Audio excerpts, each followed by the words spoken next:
we should be able to have any kind of a conversation, right? Yeah. No matter what it is, because we can only get to the truth or get to an understanding of something if we look at things in a way where we don't judge based on somebody's ideas or somebody's views, and we can have a constructive conversation. They call me a listener, they say that I should start to explore everything.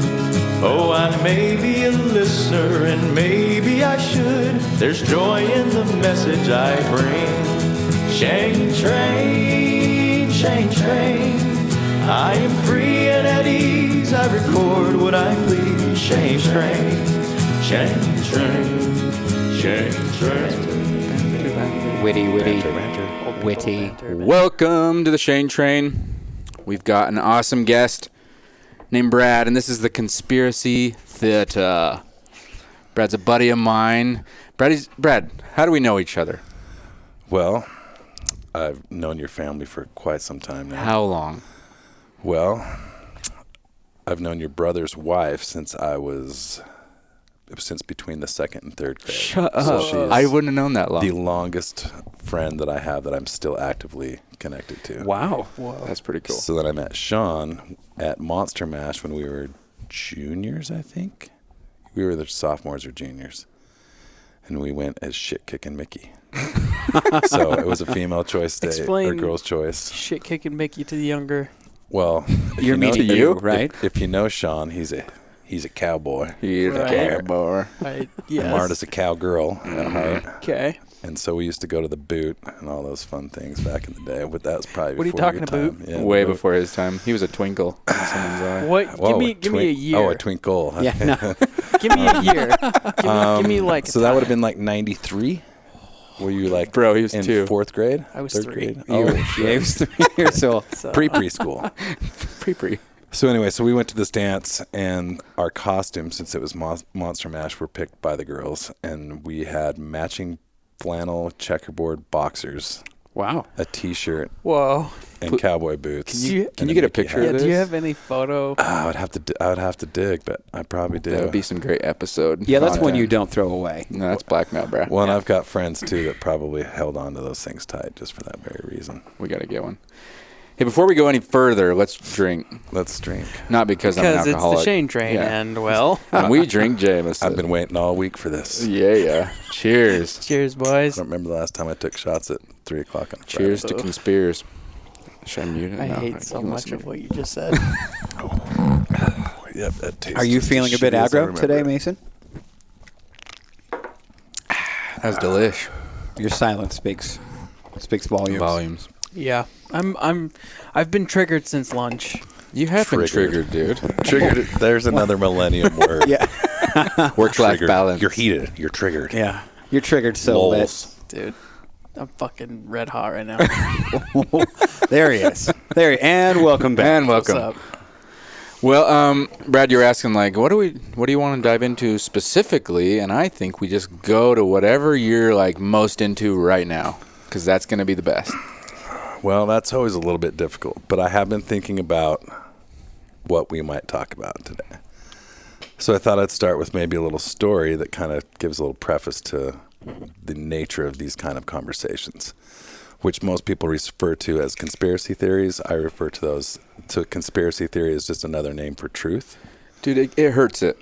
Well, It's so easy to bucket. well, and that's part of the whole. It's part of it, right? Yeah. That's how they keep it. Exactly. Away. That's how it stays it, and it will always be it. That sucks. Well, and what's weird about it too? So there's a couple things like I thought. Well, do we really want to call it conspiracy theater or conspiracy whatever? Because that already just puts us in a box. Yeah, and everyone's triggered right now. Yeah, They're like, oh, super triggered. I'm Yeah. really triggered. But well, Can we pause so I can go get some tinfoil from my head really quick? yeah, no, actually, Okay. I Shots, carry dude. 4 hats in my pocket at all times. Nice. So it's important. If the Jimmy audience hats? could see these, they are folded up tinfoil hats. This is impressive. So I was going to start by this story where about maybe 6 weeks ago, I had a really good friend that I've known for a long time. And maybe I should leave names out to protect the innocent or Maybe, protect the guilty, I guess, in this case. No, but anyway, so a friend of mine, he's an attorney. He lives in Florida. and he practices law going after pharmaceutical companies. Super intelligent guy, very with it together, and I would probably argue that he's, an individual that is up with current events. And when we went to meet, there was 2 other friends that was in our circle of friends from back in the day that I haven't seen for maybe 10, 12 years.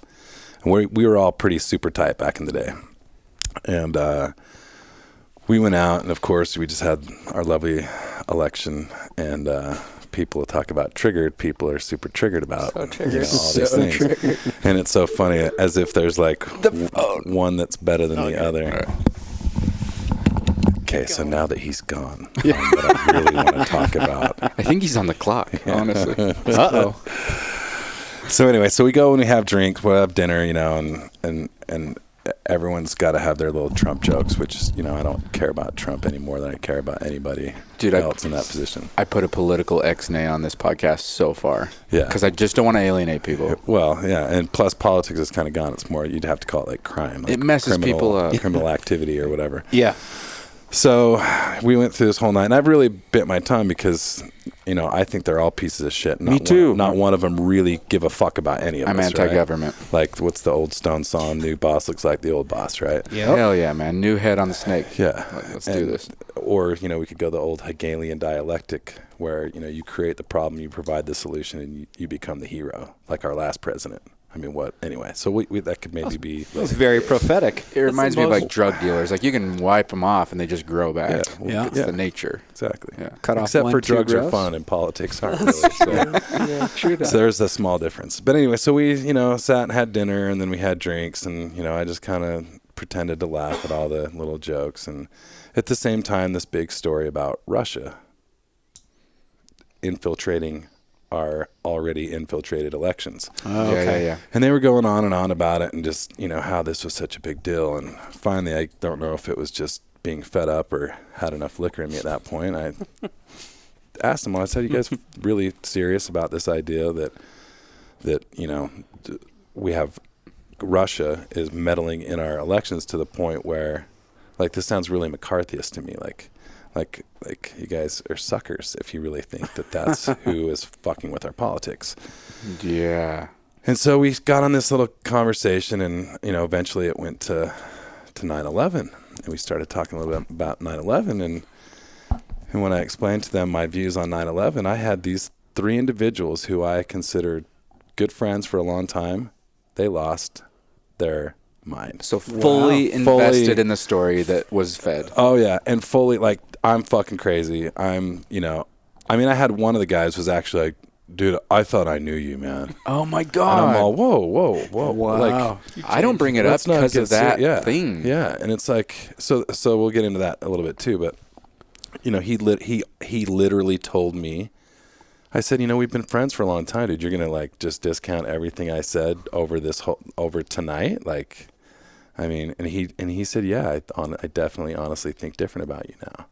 I thought I knew you, and I could not believe it. So, wow. So just this whole idea that when you have these kind of conversations, there's this thing called cognitive dissonance, right? When somebody holds something to be true or understands something to be a certain way, and then they're shown or proven or told that thing is not in fact the case or scenario, and their psyche does not allow them or creates this mechanism where they disregard this new information and continue to hold on to this held idea or perspective that they had prior to this knowledge. It's deep for them. Yeah, and that it opens up all sorts of things where people start to become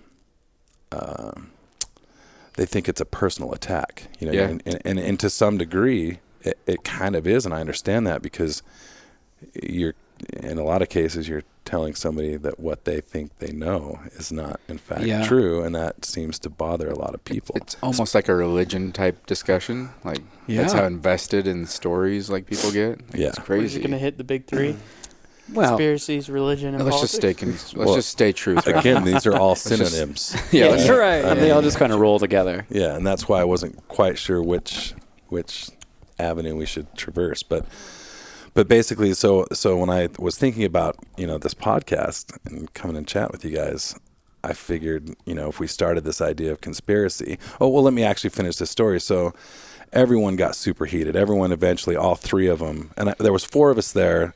The 4th one was a good friend of mine as well, who has heard me talk about this stuff and has a little bit more of an open mind to it. But the 3 of them all attacked me, and it got really heated more on their end. They became triggered more than me, and basically in the end, I don't remember exactly how it came up, but they, what are we supposed to do about it?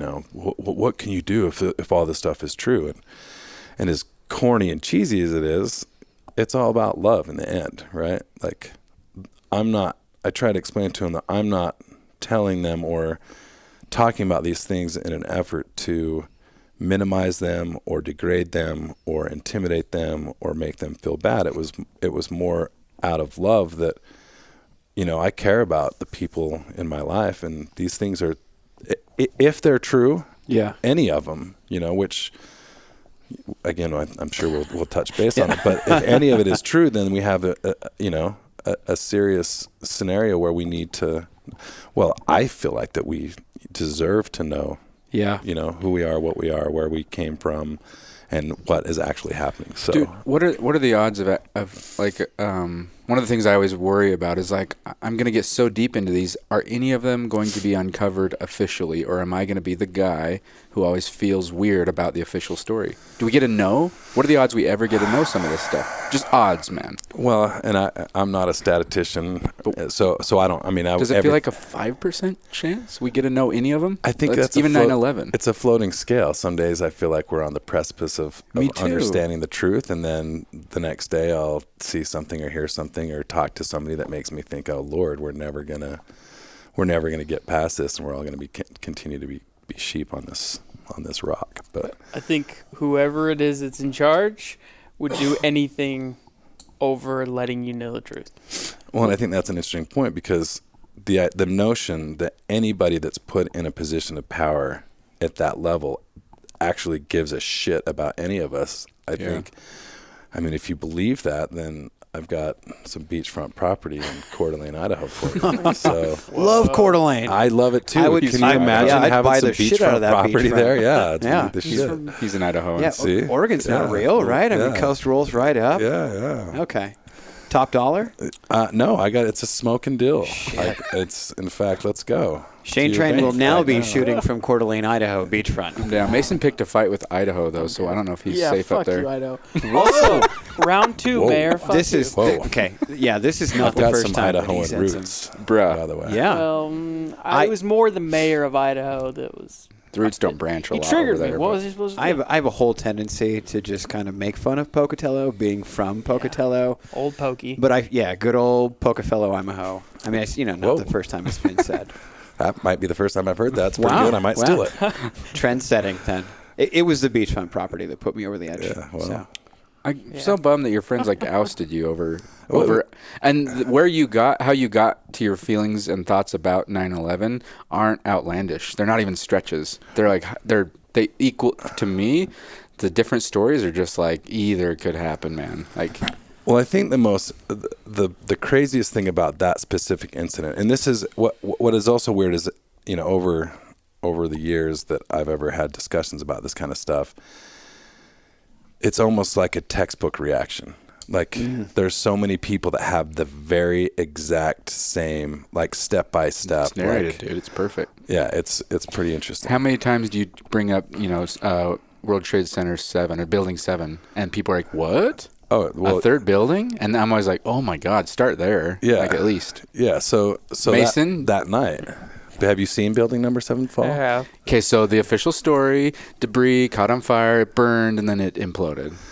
Well, how specific do you want to get about what the debris was that caught on fire with what kind of a fuel and how hot those jet fuels? fuel? Why we have liquid magma? Yeah, freaking. We actually talk about this quite a bit. I mean, it's a topic of conversation. There's the BYU professor. Yeah, did you see Mr. that? Stephen Jones. Yeah. Did you see that documentary? I've seen him in person. No really? shit. At Salt Lake Community College. His documentary changed things for me.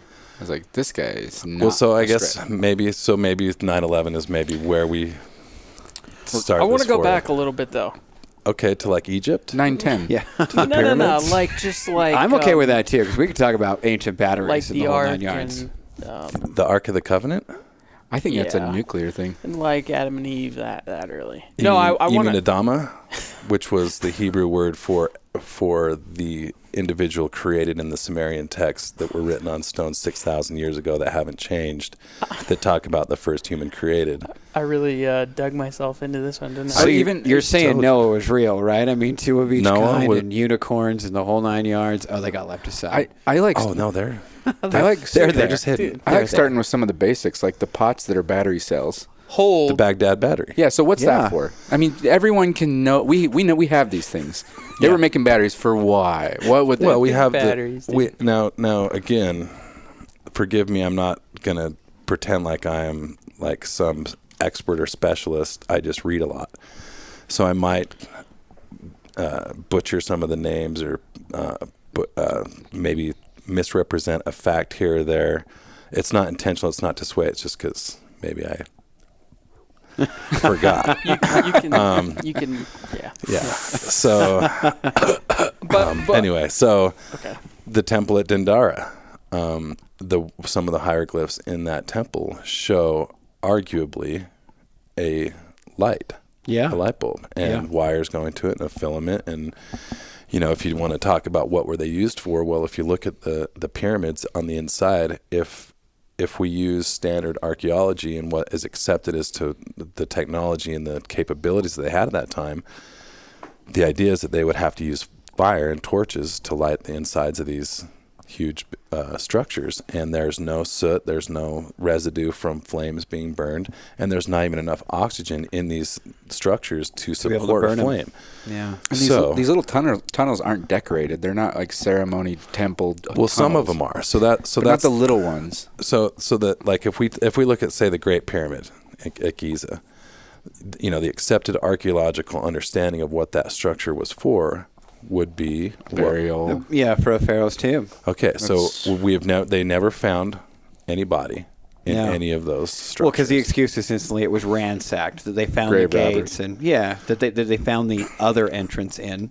I guess maybe another kind of small, interesting point that I should point out now is that I did receive a master's degree in architecture, and Dope credibility. So I mean, it is what it is. But my point being is that when I was in my history classes, we started out with, so we have some pyramids, we have some, this is where some pharaohs are buried in the Kings Valley of the Kings, and then we have postmodern, or then we have modernism, and so they kind of gloss over this whole beginning, and so we're left with kind of investigating ourselves in terms of how these things are built. So if we just take the Great Pyramid and we take, I think there's 2.3 million blocks that weigh anywhere from 2 to 8 tons each. And the accepted archaeological history or standpoint is that structure was built over the course of 22 years, about 3,500 years ago. And if that is the case, then we had a stone was cut, quarried, transported, and placed about every 3 seconds. Yeah. Which is absolutely mind-boggling, let alone impossible. Not only that, if we could go on, we could have a whole discussion just on the pyramid itself, but it is oriented directly north to a precision that we could not achieve today, even with all of our technology and laser GPS, stuff like that. And it's also located at the exact longest line of latitude on the planet. So everyone thinks that the equator is the longest line. Well, that's not actually it, because the Earth is not a sphere. It's actually somewhat oblong, and the longest line of latitude is actually not at the equator, and the pyramid is oriented directly north and exactly on the center of the mass of the Earth. And again, we could go on and on about the But what does that do for anything? I mean, it's on those coordinates, but what does that do? I mean, is it just is it amazing how accurate they were, or does it have some sort of significance? Well, if we look at all the ancient structures, or a lot of the what we call megalithic structures, which the pyramid would be considered that, Pumapunku, Palenque, a lot of different structures around the world, we don't really have answers as to how they're built. And the best answer that we have for how the Great Pyramid was built was this idea that they built these ramps and that they use slave labor to construct these things. Well, we have no remnants of the ramp, we don't have the proof, right? So since we don't have the proof, then we're left to speculate. Well, and right? the grade of that ramp alone is 1.5 miles long, even to get these blocks up. Exactly. So to build that alone, even at that moment, is still mind-boggling. Yeah, and there's no trees around. There's nothing they could use as rollers. There's just a lot of problems. And not only are there problems there, but there's problems all over.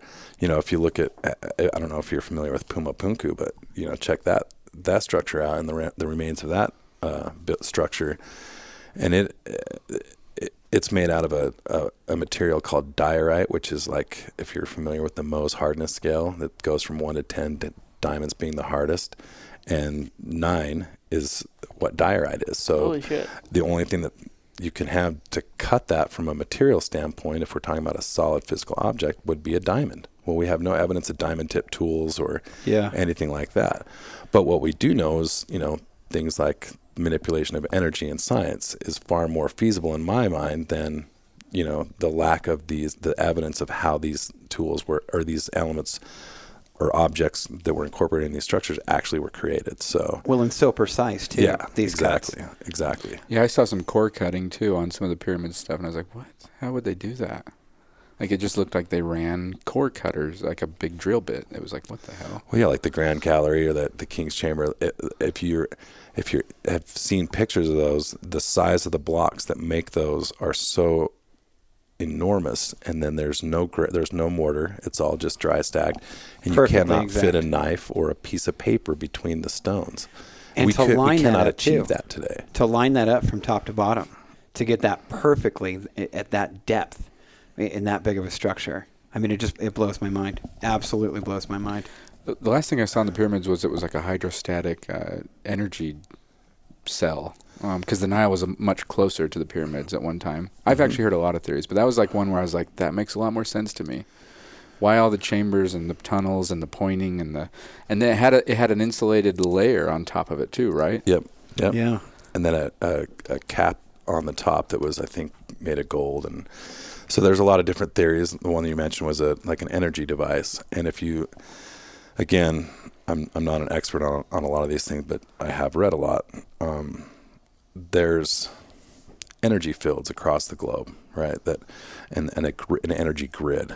And a lot of these ancient sites are located perfectly aligning with this grid. And so I think that's a lot of where this idea comes, that it is some sort of an energy device, and that it was potentially an object that created free, clean energy, and which could be, again, why some of these secrets are. And why did they need energy back then? Like the Baghdad battery, what are they carrying to wear for why? That's the one where they found it had like wire wrap. Yeah, it was a battery cell. Yeah, it's like just a chemical ceramic reaction. jar. Yeah. So then what's like with the best acid guess? For like in the temple in Dendara, they had lights. So they made fuel cell lights. Yeah, I mean electricity just for. Is that an devices. official story? Is that the best guess? I mean, like when anyone so when we that? talk about official, so again, the other thing I think this whole conversation is about, again, is truth, right? And if we look at where we are left to get our information from about things like the Great Pyramid or anything in Egypt is, I believe it's called the Superior Antiquities Council. And, they hold control over these sites, and they determine who comes in and who doesn't, and basically control the story that's told based on these things that we see and objects that we find. And so when you have that ability to kind of constrict or control information leaving or, being dispersed, then really, and it opens it up to the ability to have or alter or manipulate that information. Yeah. So again, since we've never found any bodies, well, let me also, I was going to say about where we have found pharaohs buried is in the Valley of the Kings in a separate, location. Most of the time this is subterranean, and they're, decorated with stories of the procession to the afterlife. And, they're also entombed with all these physical, tangible life objects that are meant to carry on with them to the afterlife. Yeah. And we find none of these things inside the Great Pyramid. And another thing that I've seen is that they've found evidence of radioactive silica or radioactive sand, which could also, be some sort of a nuclear reactor type thing. I've seen things that talk about, well, we mentioned the Sumerian tablets earlier. And again, I think for me at the point in my life and the age that I am, it's ironic to me that I've kind of come back to this full circle idea that cliches are cliches for a reason. That's because they're generally true. And if that's the case, things like knowledge is power, different things Around. Yes, let's go around. Let me ask you Really a question. quick, what are we drinking? Jameson. Wait. Where's our crate? Yeah, what the fuck, James? Yeah, so there's Jameson's going to send us a crate of Jameson. A crate or pallet? Pallet.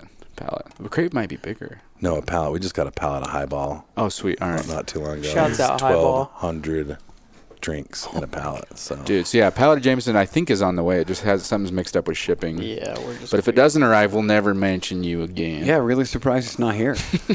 We're threatening can we call advertisers. Jim Beam and see if Jim Beam will send us Yes. a crate of Jameson? So just threaten people. Like if you want something, threaten them right now.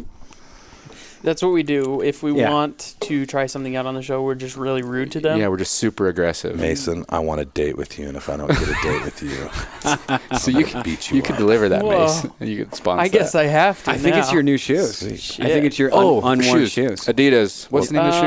Yeah, Side the note. shoe for today is the Adidas EQT Advanced. Okay, Adidas. Ooh. We need 4 pairs of EQTs. I'm a Yes, 10. they're- Those are 9. fresh. I'm a 9. You Yeah. like those? So fresh kicks. send them and we'll mention it. These are officially the first time I'm a- They look Mason's worn them. French. I'm a 13. Yeah, that's what I Are they said. So he doesn't French? know what colors they are. Oh, I don't know. I'm maybe? colorblind. Oh, He doesn't you know what colors Sean. they are. Yeah, They're a 13. Don't you? I thought you got some glasses the other day. we did. So he could see close with You those. still couldn't see they were French with the glasses, huh? I didn't have them. This is the But first. he's thing. into Kanye, man. I wouldn't. so- I wouldn't wear them. I don't normally wear the shoes I buy. No. Yeah, these. You're Look at talking that about tread. Kanye West, the MK Ultra subject. Under What? mind control, right? Wait, okay. So What? you need Right, to slow Con- your roll. Wait, you guys never heard of MK Ultra? I have, Yeah, Russian, right? but Kanye. That was a mind control experiment. Oh no. Okay, back I'm in thinking the of day something that was else. created by the CIA. I'm talking about Yeezy shoes. Yeezy. He wants to have Yeezy on. I Sure, would he can love come it. on. Yeah. I would Do you love do you it. like Kanye West? Do you do you like hip hop? I do like hip hop. do? Real hip hop. I've gone past your. This is really Your fun to office sit back and upstairs? watch right Yeah. now. Gambay. I've gone Gambay. past your Gambay office. means you have to drink it all. I've heard Spotify Gambay. bumping. Bumping some Drake probably lately. Oh, or the new God. Kendrick. The new New Kendrick Kendrick Lamar Yeah. is Fire, dude. Yeah. I'm just going Oh. to go ahead and say, please don't get me started on Drake. He hates Drake. Can I have called him out so much on this show. I have this? Yeah, you can have that Diet Looks Pepsi. like we might box. I'm trying to figure Just out get a why pallet Canada of it. won't take him back. It's fucking Canada, bro. That's true. Bruh. That's true. But we don't really want him here. And I speak of Fuck we you, as dude. like We? yeah, Every for American. everyone. Yeah, I just made the statement for everybody. I don't The think Six the music. God. You like him? Yeah, I don't think the music could get The any who? shittier. Six God. Six God. That's his name. Drake's name is Six Whoa, God. are you a fan? Is his dude? Illuminati name? Yeah, I would say, do you want to know how douchier he just got? Okay. You just proved So it. you like Drake? But I didn't know his nickname, so Okay, he's from the Six, Toronto, right? Oh, yeah. He's a god of it, right? He Oh, put God. Toronto on the map. He's a Six god. Oh, my God. God. So trendy. I forgot that millennials have all this free time to come up with Yeah, crazy yeah. shit like that. They have work-life balance, dude. But weird, they don't even. Wait, who takes every Friday off? It's that and Snapchat. off in Wait, quotes. We're working here. What are you Yeah. talking What time about? do you This wake is up work. on Off in Friday? quotes. I still get up at the same time. I work out at 6. Okay, yeah, you work out. What do you do? I row, And then? break dance. Yep. That's a whole nother topic. Yep. Exactly. My dude, my Brad, dude. kinda. My dude. Kinda. You got a cardboard, I spin right? on my fucking head on Yeah, he's a cardboard. piece That's of right. scuffed ass cardboard. Yep. Yep. It's got real. head- I have a block rocker boombox and shit. It's like it's on, man. Do you remember back in the day in West Valley City, there was that, or in the West Valley, the Valley Fair Mall, there was a Valley store Fair Mall. called Cherokee. So I grew up in Midvale, moved to Holiday when I was started in 4th grade. That's right when I met Marta, by the way. Yeah. So I'll Went never to the forget. east side. Yep, east side from. I Moving wasn't even on the on to west the- side, but I was in Midvale, which is kind of like. Feel like in the middle. At that point in Midvale's time, still that okay. was We're in kinda- Midvale right We're in now. Midvale right a now. little torn. Or in Murray. No, this is No, Midvale. Midvale. Oh, I thought this was Murray. No. All right. Well, but back then, Back then, yeah. 7200 South, there was nothing till No. 9400 South. So it was like weird, yeah. wasteland. But my grandparents would take us shopping for clothes. and we went out there, and me and my little brother got these matching breakdance pants. Oh, Look like hefty bag pants Oh, with that a is bunch so of bad. zippers. Hell Parachute yeah. pants. Yeah, exactly. And I rolled up to Cottonwood Elementary and Holiday. That's and lit. people God. lost their minds. So like, lit. what are So you lit. wearing? I'm all, oh, they're a new snow pant. I almost got jumped at Valley Fair. That place is sketch. I Yeah. did get jumped at Cottonwood Elementary for those pants. Yeah. But Oh, don't worry, I kicked Dave Train's ass, so it was all right. Fuck you, Dave. Yeah, come fuck on, you, Dave. come on, Dave, Yeah. and fuck yourself. Anyway, So you like Drake, you like hip hop. I do. Okay, good. And I've parachute heard you pants. listening Let to me it. ask you, do you like Tribe? Oh, Okay, well then that's What were we listening to in the car as we kind drove of to the lunch? That's kind of the litmus You guys listen to test Tribe is- Called Quest? Yeah, Yeah, that new their album. new album. That I grew we're up gonna have on to. them. We were talking about waiting 6 more They years have for a the next new one if they do album? another one. yeah. Well, Yeah. yeah. I listened to them when I was like It's phenomenal. 8th grade, I- 9th grade. It's not quite low end for me. No, see, and I compared it. I said this is as good as Low End Theory. You've been watching The Get Down on Netflix? I've seen the first few, but I'm not current. If you watched any of them, didn't watch them all nonstop, you ain't a fan of hip hop. Yeah, yeah. I thought you were in the Or- know, Mason. Fuck, dude. I Wow. just don't have enough free time, apparently. On Fridays we Yeah, play. you're too busy coming up with new names for Drake. Yeah, Because I didn't Drake come isn't up good with it. enough. the sixth god. Yeah, the sixth god. I just threw up on my mouth a little. I'm just gonna say. You know what, dude? The sixth god with the bitches and the 213. What's the 2 and 3? That's where his bitches are. Whoa, dude. That's where everyone keeps their bitches. Yeah. Dude, that was fucking fire. Yeah, I'm just gonna sit back in amazement right now. All right. So you like old hip hop? I like And good some hip hop. I hate gangster rap shit. I hate getting you don't my like got Ice Cube? and popping. Well, about Dre he's a and little bit Snoop? different. Yeah, though. that's different. Ice Cube's in his own Ice Cube category. is like the Well, gangster. first of all, Ice Cube is a gangster. Yeah. Right? And he's not It's a different singing story. about something that he doesn't know. He does know. He was like, it's real. Do you like any new rap Uh, other than Drake? A lot of the new stuff to me sounds a lot the same. I showed them some new rap and they threw up. So like when you say Not all new of it. rap, because like hip hop and rap are different, Yeah, right? So rap is more aggressive. So like who are some of the new rappers that you? I know I can't stand that little Yachty, Little Boat. little whatever the hell Lil he Boat. is. Yeah. There's a lot of littles. Oh, there's a Lil can lot just of go away. littles. Yeah, there's a lot of them. I might have been a little fan of Lil Wayne when he first came out. Lil and- Wayne's a G. And now I'm just He's not a a fan. dirty, of, nasty motherfucker. yeah, now I just can't do it. He's the reason a lot of like your favorite. He's your favorite rapper's favorite rapper. Really? Mm-hmm. So just a big behind the scene? No, he's just like influential. Lil Wow. Wayne was like raised in a studio by rappers like Birdman and the other Juvenile. Yeah. He has or the- a mixtape from when he was like 7. Yeah, I mean, Wow. his whole life is this. Yeah. So a little bit of Fucking roots lit, there. dude. Okay. Bastards. Yep. Still, like Lil Wayne. still not in my top 10. Anyway. But I was raised on, Too Short, EPMD. That's right. Yeah. Really, J really Mac. old. Yeah. Yeah. Oh my God. Yeah. Yeah. That's right. Sir Mix-a-Lot, baby. I remember when I had that on tape up in Idaho with my parachute pants, and I thought I was the shit. Oh, you were. Oh my God. You were. If Third you listened base? to Sir Mix-a-Lot and you had parachute pants Yeah. in Pocatello, Killing it. you Dope, were the dude. man. Yeah. This is why I still talk shit on Pokey then. Buttermilk biscuits, baby. Oh my God. I don't know how we started talking about Drake. I Fucking feel like we super talk sauce. about him once a week. Yeah, we got to quit that shit. Mostly because of Will. Okay. Now, the You bring reason up He why. Drake. hates him, though. You 'Cause I bring up want him Drake on. An unhealthy. I don't amount. see any reason why Drake wouldn't want to. Why wouldn't he want to come on? I Because- want him to sit across the table and explain to me why he is not a douche. Dude, Well, Sean would you come just- on if Drake came on. He'd just Yeah. start showering dollar bills on you. Yeah, he'd have like he a- wouldn't He even would say just anything, be just be like- there. He'd have He'd a be stripper drying gun. his tears with hundreds. Yeah, he wouldn't even dude. flip him. He'd have a stripper gun. He'd just flog my face with these dollar bills. Explain Flog your what face. Shane's. That's so dirty. I want to see Drake flog Will's face. Yeah, We'll post it. Face. Looks Oh, sweet. yeah. Tell me what Sean said. Check out in our the text YouTube. today. What did Sean say in a text? Oh, yeah, he nailed that. Have you ever heard Sean try and be hipster? Oh, or like dude, he millennial? fucking nailed it. Mason's I've seen, said- I've rubbing seen it off on live, him. fresh. It's fucking lit. Yeah. Okay. just like that. How far so back should good. I go? It's so good. I'll just read all of it. Who Just cares? read the one. Just the one? Yeah, just read Maybe the one. two. Okay. So something to the effect of, I said, oh yeah, I was like, Mason, you want to come out, grab a birthday drink? He's like, yeah. And then Sean was like, yeah, me too. So double birthday drinks. And I was like, double titties. And then Mason was like, total recall titties. And then Why Will are you was like, reading this? triple tits. And then Mason was like, so meta. And this is where Sean nailed it. He says, gonna get turned, fam. That's what Sean Yeah, said. yeah. Dude, I was like, Dude. My dude. That kid will he'll always surprise you. Gonna get My turned, dude. man. See, the funny thing is, if I drop something like that, Mason reminds me that I'm too fucking old to talk that way.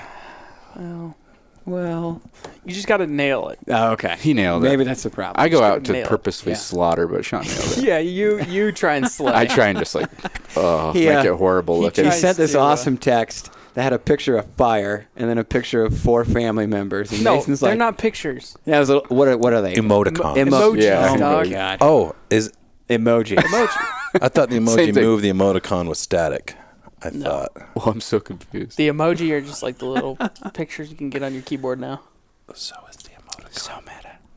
No, Yeah. the emoticon is like when you're using actual, like a semicolon parenthesis. Oh, for That's an real? emoticon. There's a difference. Which I An still emoji use. is something. Well, how That's come about where I'm when at. I use the semicolon if I'm winking or the colon in the parenthesis if I'm just smiling, I type that, but then when I hit send, it pops up as the little actual graphic of a smiley converts face or a emoticon wink. because to nobody emoji. uses emoticons anymore. Because fuck Apple. Oh, That's because I'm a all. nobody. It's emojis, dog. Sorry, Shane, I won't wink at you in the next text Yep. next All right. time. No It'll more be a winks. little yellow face. I want to bring this back to conspiracies. I have a Yes. question though. No, I have a Go. I have a question. Don't lose Yes. this. How old were you when you first started getting into this kind of stuff? And what was the first thing that blew your mind open? If you can remember or want to say. 18 drugs. Thanks. That's just my guess. Well, that happened, Thanks, but dude. that wasn't the starting point. I was 18 and I did you do some 18? drugs. No. Oh, okay. I said I was confirming that I was 18 and did some drugs Oh, when I was thanks, 18. dude. Way to but derail they're the subject. unrelated. Sorry. They're unrelated. So, well, as a child, I was always hugely enamored by the Egyptian culture. Just, like fucking pyramids. Like, what the hell? These gold headdress, like all of it was just crazy. And I remember as a kid just going, but why don't we know more? Like Even as a kid? Like, yeah. And I was just- so in the official story. Well, no, I didn't. I had no reason to believe that it wasn't, but I was always like, well, how do you know all this, but you don't know this other stuff? Like, it was just always this weird, like, wanting to know more kind of thing. Yeah. So I think I've always had this weird, curiosity built in. But as far as like the conspiracy stuff, so or the truth stuff. the truth. Okay, yes, that's how long have you been thank into the you. truth? Thank you. How long have you been Well, trying to see I'm an Eagle Scout, so I've always been into Young. the truth. I thought you were going to bring but- your arrow of light. I'm pretty Whoa, upset. It's now- in it's in a glass case at home. Meta, You dude. can come over and check it out, but I got a little anger towards that. I got mine, and my older brother decided to just go ahead and take it out and use it as an actual arrow. nice. And I had to remind him how hard I worked for that little fucking thing. Oh, there's Yeah, such thing as an yeah. arrow of light. Yeah, it really How is. many- How many curbs you had to paint? Yeah, there was some volunteer stuff to get this blue arrow with yellow tips. I gave it a Mason, good thought. us non-millennials call that community service. Oh, is that right? Okay. Painting curves, motherfucker. Yeah. Anyway, Service me, bitch. so that's tomorrow at 3. That's right. Yeah, I so keep you already asked for a date, so We we're have a just we're break-off just- we're building podcast? it up. Yes. Fuck the date, dude. Yeah. This already has Wait, we're gonna spin-offs? do what now? On the day? What? Oh, pizza and what? Dude, I think we're recording. Oh yeah. So, and I was worried about doing drugs on air. Do you know anybody? Yeah, exactly. You're right. Yeah. No, so anyway, back to the where did I When did I you- start really getting into Yeah, the what was truth? the big? So, What was the big? You have to truth like story? you have to like recategorize yourself when you really buy in. Mm-hmm. You're like, shit's not making sense. But anyway, go ahead. well, so I was 27 when I went back to school, so I was a little bit of a late bloomer. Had intended on going to school to be an attorney. I always thought I'd be an attorney, and started my undergrad and kind of investigating what I wanted to get my undergrad to then apply to law school. I got involved with architecture, and so I applied. It's a 2-year undergraduate program, so you apply when you're a junior or sophomore, and then you spend your junior and senior year in a structured program, right? Like you don't choose your classes; it's all laid out for you. So I remember I was in first year, so I was about 29 by then. And Google Video had just come out, become pretty popular. And You just aged yourself, my dude. and I already told you I was 41. Yeah, but not on the podcast. Oh, I'm 41. Yeah. And so, I had this ritual when I was in school that I think I had about 18 credit hours. So my free time was very valuable to me. And most of that came when I first woke up. So I'd wake up. My ritual would be I'd usually wake up, go to my computer, make some breakfast, go to my computer, read emails, do whatever kind of stuff like that I had to do. And then I'd try to spend a little time just with some mindless, garbage. Rabbit holes? Yeah, well, no, that's not how this started. Oh, So okay. So ironically, it was mostly like police chase videos and like fight videos, right? So I'm watching, Bum I'm watching dudes, in LA on the 5, Street fights. Faces of Death. on a bullet bike doing 90 running from the helicopter, right? Yeah. And I remember I'm watching this one where this dude's rolling down the freeway in this Suburban, hits the median and gets ejected, and I think I watched it like 8 times, and it was the point where he gets launched out of the vehicle.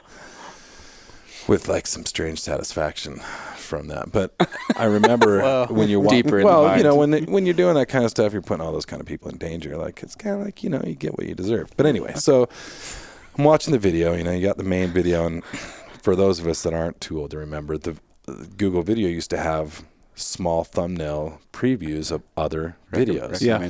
Recommended or like similar videos. And, oh shoot, I better back up. When 9/11 happened, I was actually working at the airport as a skycap. And so it officially, I know people lost family members and, had much more serious impacts in their life than losing a job. Yeah. Oh, you lost your job? Oh, well, so yeah, I worked at the airport. I'd worked there long enough that I'd gotten to the point where my seniority afforded me the better shifts, and I made some really good money. How old were you at the time? It's about 26, 25. Okay. Mid-20s. Right? Young buck. Right. Nice. How old are you, Mason? I turned 27 2 days ago. All right. Yeah. Happy birthday. We did. To you. Anyway, so I was a little bit younger than you. Yeah. And I remember my girlfriend's coworker called us that morning and told us to turn on the TV. It was like 7 o'clock. Yeah, it was early. Yeah, time. between 7:30, I think. So I got up, walked out, and turned on the TV just in time to see the second plane hit. And as soon as I saw that, I knew that because of security and everything, that they were not going to allow us to check bags on the curb, and that basically my job had gone away. And so I knew that indefinitely until at least they told us to come back to work that I wasn't going to be going to work. I literally did not leave my couch for a week. Now, at this point in time, I had no idea that anything other than the official story was what was actually occurring. It made enough sense right then. I'm not going to say it made sense because it was very confusing what was happening, but I definitely wasn't like, whoa, this is a lie or this is not true. Yeah, I didn't know the details, but someone flew those planes into buildings. Until I heard Jim Miklashevsky, who I believe was a reporter for CBS or one of the main, media outlets, was reporting live from the Pentagon and interviewing and talking about cordite and being able to smell cordite, which is an explosive. Are you serious? Yeah. Oh, yeah. This is that day, and I remember it like it was yesterday. I had the same experience with our other recent anniversary of the Oklahoma City bombing, which we can also talk about. But anyway, so I remember Jim Miklashevsky talking about cordite and multiple explosions, and at first it was a truck bomb, and then it was something different, and then all of a sudden it was the plane. This is live. This is live, and I remember hearing, because I didn't leave my couch for a week. Like I was waiting for the fucking world to end. Like I thought shit was really Fuck you and everybody else at that moment. And then I remember later that day when Bush went to the pile, and he sat there, this little Texas, drawl, and gets out his little thing. We're going to find these guys. And talks about how we're going to bring them to justice and all this stuff. And that was the first moment where I remember watching it. And again, I wasn't thinking, oh, this is a conspiracy. I was thinking, this isn't, like, this doesn't feel right. Like, doesn't add up. Yeah, like he's being all macho up there. Like, that's not really the right move, I don't think. Like there's probably some other things. So I remember thinking that was weird and whatever, but I never really thought much about it. I thought more about, well, what am I going to do now? Which ironically catapulted me to make the decision that I'd always knew I needed or wanted to do, which was going back to school. So catch back up to the story where I was before. I had to come back and explain where I was working at 9/11 and where I was. It did profoundly change my life, at least the course of my life at that time. So fast forward, I'm in school. I'm, like I was saying, watching this police chase video, and in the bottom corner, I see this preview of a movie, and it was just a black screen. It said 9/11 conspiracy. I'd never, ever heard or seen anything like this. Like, never even heard anybody talking about a conspiracy involved. Of course, I'd heard about moon landings and stuff like that. But I'd never heard about 9/11 being tied to any kind of a conspiracy. So I clicked on the link, and I was used to at that time, the longest video I'd ever seen was like 7 minutes long. Yeah. It was like everything was real short. This thing was like 2 hours. And I was like, what the fuck is this? So I click on it, and it turned out to be Loose Change. I've been meaning to see that. Well, I don't think I've seen Loose Change. I asked you guys about it like 2 days ago. I'm going to watch it. Supposedly it's like the best 9/11 conspiracy. I would say it's definitely one of the better ones. I mean, I don't really think it's the best idea to try to say that there is the best source of information out there for anything. Yeah. But it definitely has some questions and brings some things to light that I think are worthy of investigation. So I'm watching this thing and kind of tripped out for about 10, 15 minutes, and then had to go to school and turn it off, and went to school and went out my day, but I just couldn't get it out of my mind. And so I went home later, and I lived with a girl at the time, and got home and thought, okay, maybe I should just check to make sure I wasn't too baked, and It's college. find this video again, right? So I click it and start watching it, and I'm not kidding you, within about 15, 20 minutes, I was fighting back a combination of anger and tears. Wow. And so I said to my girlfriend, I said, hey, you gotta come in here for a second, make sure I'm not crazy. So she came in, and we watched about, I started it over. We watched the first 15, 20 minutes again. And she looks at me, she says, well, because we're watching on my computer screen, she says, can we put this on the TV out in the front room? So I got my laptop, hooked it up to the TV, and we went out and we watched it. And we both, at least halfway through, were bawling. We were both in tears.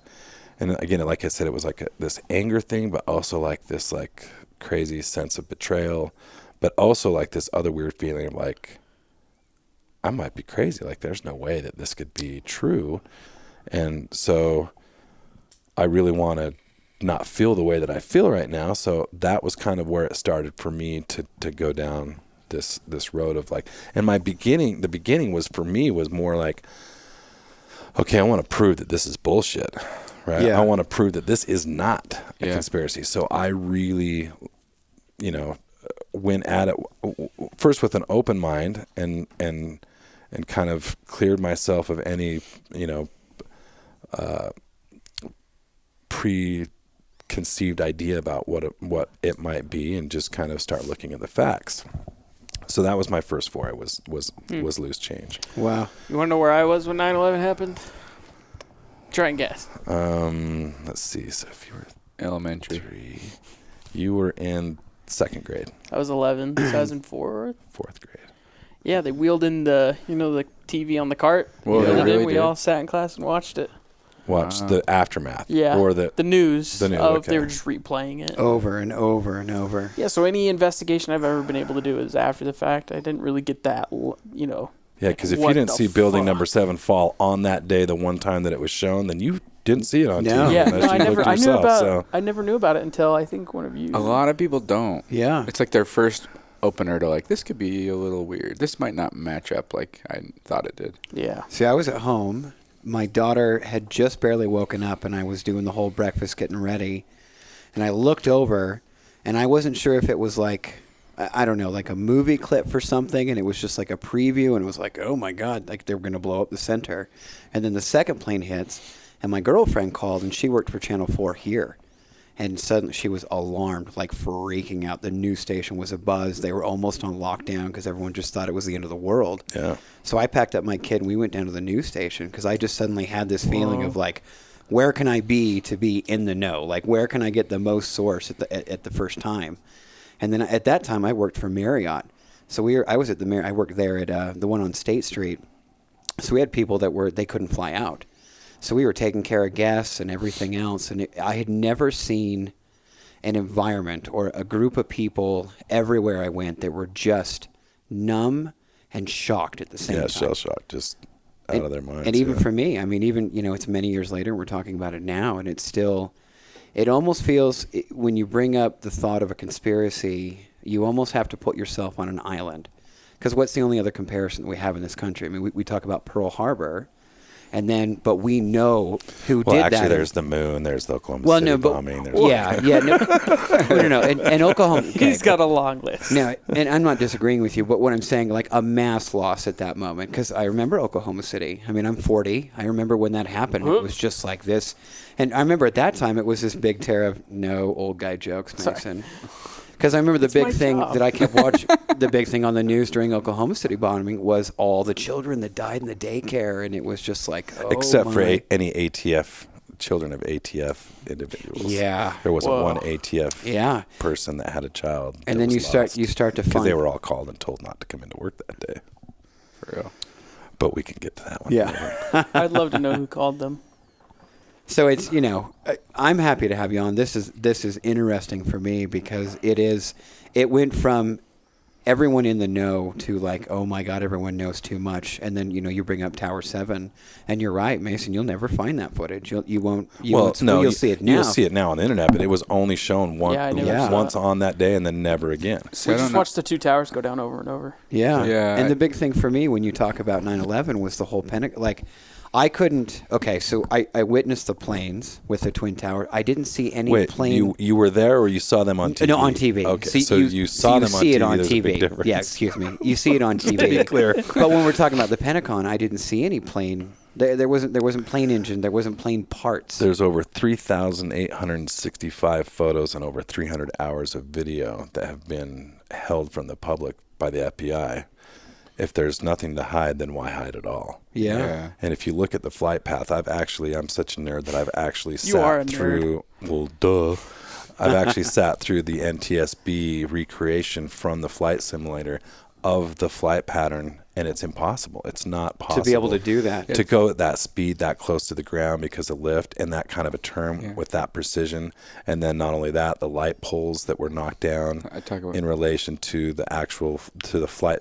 There's two conflicting flight paths, and neither one of them really deal with some of the light poles that were fallen. We have eyewitness accounts of multiple things in the air, not just one plane, but if you look at a Tomahawk cruise missile that could be painted to look like American Airlines, it's hard. You'd be hard pressed to, at that scale from your vantage point on the ground, looking up in the air, to really, in that moment of, things happening that fast, to be, especially a layperson who doesn't you really would just know. Assume. Yeah, you would just be assume like, it was holy a plane. shit, yeah. And then you turn on the news, and they're telling you it was a plane, it was a plane, it was a plane.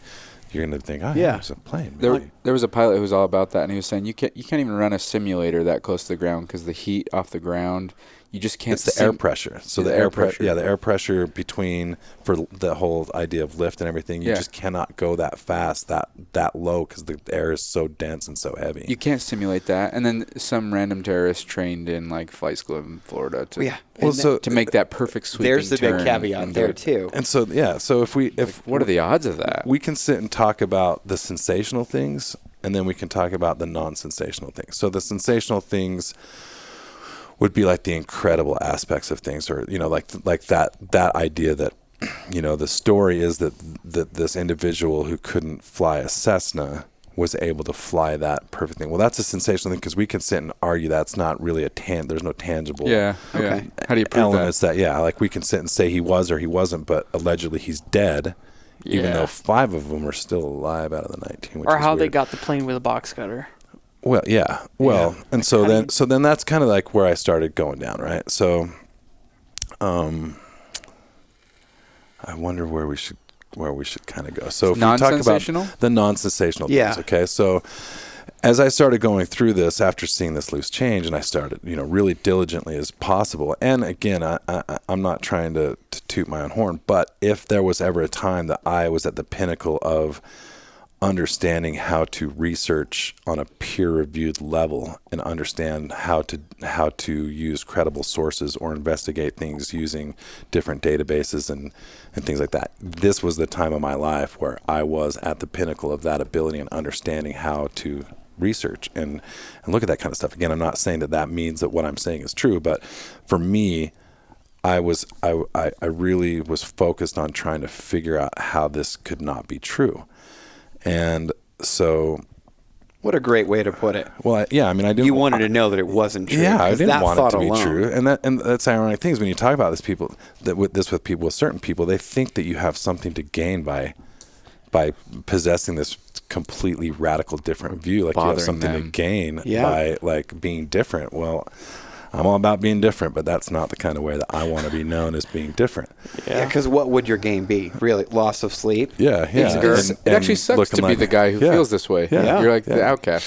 Well, and Yeah. that goes back into cognitive dissonance. Is why that Seriously. happens. Is know. it's not a pretty thought, right? No. Like nobody wants to come to the realization that there's elements within our government or within our power structure that want to do us harm and want to control our perception of anything from religion to how we treat each other and those kind of things. And that's, again, just to hammer this home, is when it comes back down to it, this whole idea of cliche, like all we need is love, right? And so when I always try to come back to that like if we remain that as our focus, we should be able to have any kind of a conversation, right? Yeah. No matter what it is, because we can only get to the truth or get to an understanding of something if we look at things in a way where we don't judge based on somebody's ideas or somebody's views, and we can have a constructive conversation.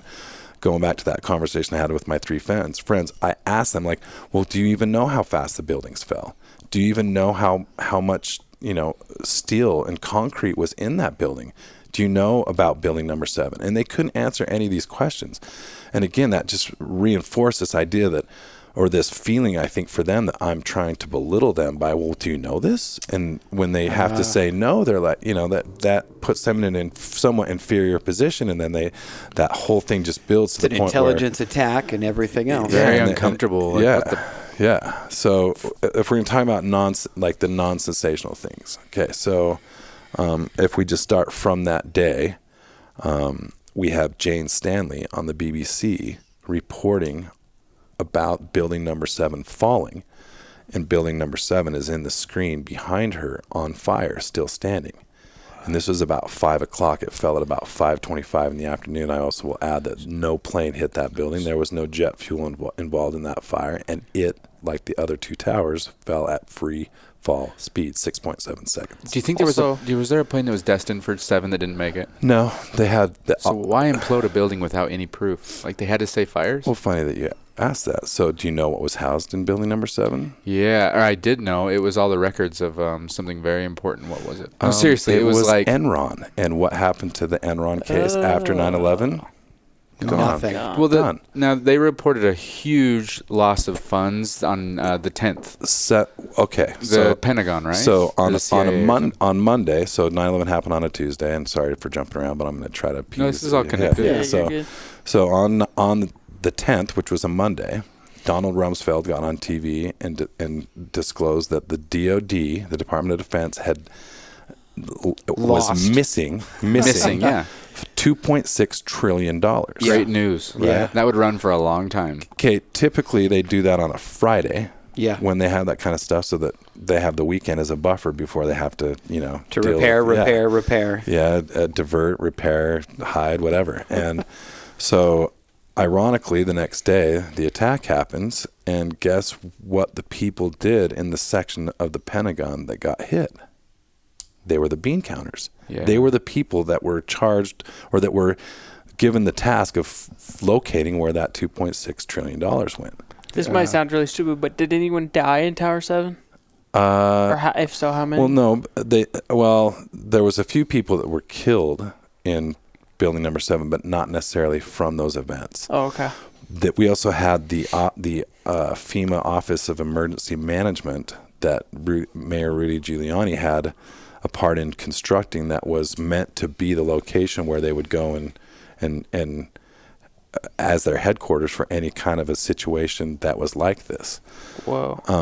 And then it shows him, there's footage of him leaving building number 7, talking about how it's going to blow and it's going to come down. Well, in the history of steel frame construction, right, the history the entire history of building buildings with steel frames, never has a building ever failed from fire.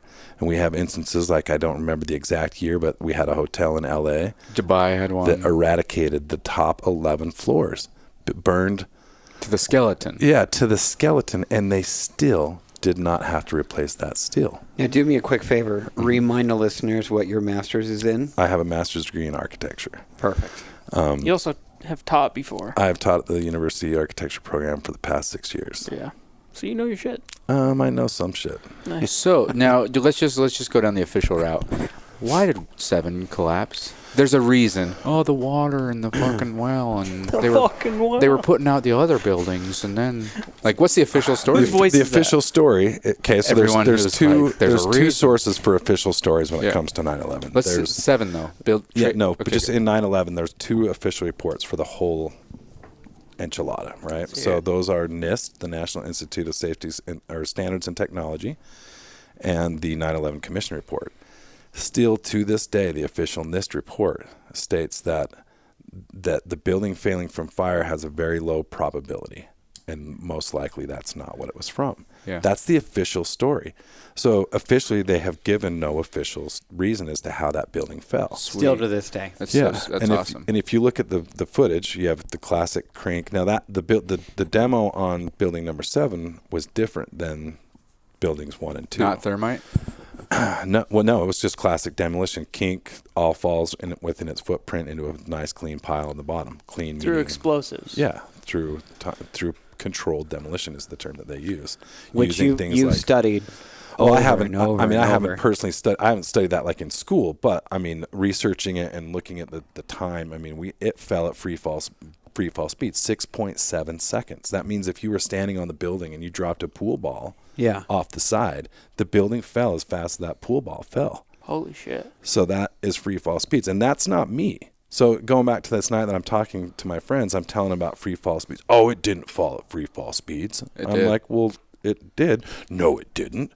And Wow. I said, okay, so wait a minute. So who's the crazy person here? Because I agree with the official story and with what I can count when I watch it on my screen, and you have a different time. So just, again, that whole cognitive, like, no way. Yeah. Yeah. But it did fall. The officially 9.8, 10.2, and 6.7. Yeah, I mean, it's something 1 and you can 2. measure Yeah, yourself. you can measure it. It's Yeah. not difficult. It's called math. It's not a It's pretty secret. awesome. That's So- a conspiracy. So Math is a conspiracy. Math is fucked. Joe Silverstein, who had the lease, so the whole World Trade Center complex was owned by the New Jersey and New York State Port Authority, Yeah. right? And so these buildings were built in the 70s, and it's a complex. There's actually 7 buildings within the complex. 1 and 2 were just the 2 big towers. Yeah. You had one building that was taken up mostly by like the United States Post Office, and then you had a couple more buildings that dotted the block there, and then across the street was building number 7, known as the I can't remember the name. It's named after. It's like the name of a last name of. It'll person. come to you. Yeah. I got you. So anyway, so Joe Silverstein acquired the lease, a 99-year lease on the World Trade Center complex, and he, once he got that lease, I believe I can't remember if he rebuilt or renovated building number 7, but that's when they put in the Renovated. the office, yeah. Yeah. And then I did hear about. and then he took out an insurance policy for a terrorist attack. Yep. And then less than 90 days later.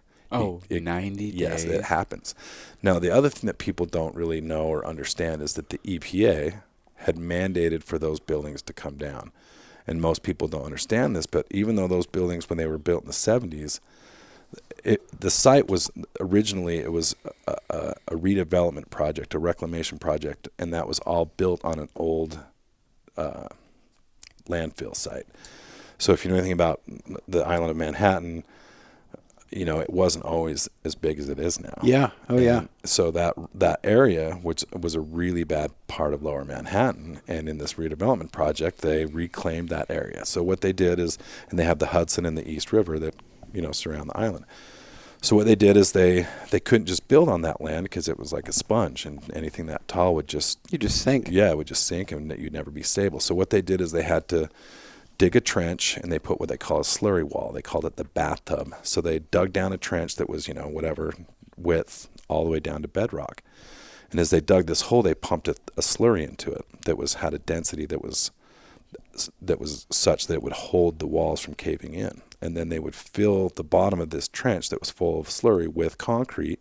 And as it would fill with concrete, the slurry would come up, and they would pump out the slurry to create the base. Yeah, and slowly replace the slurry with concrete.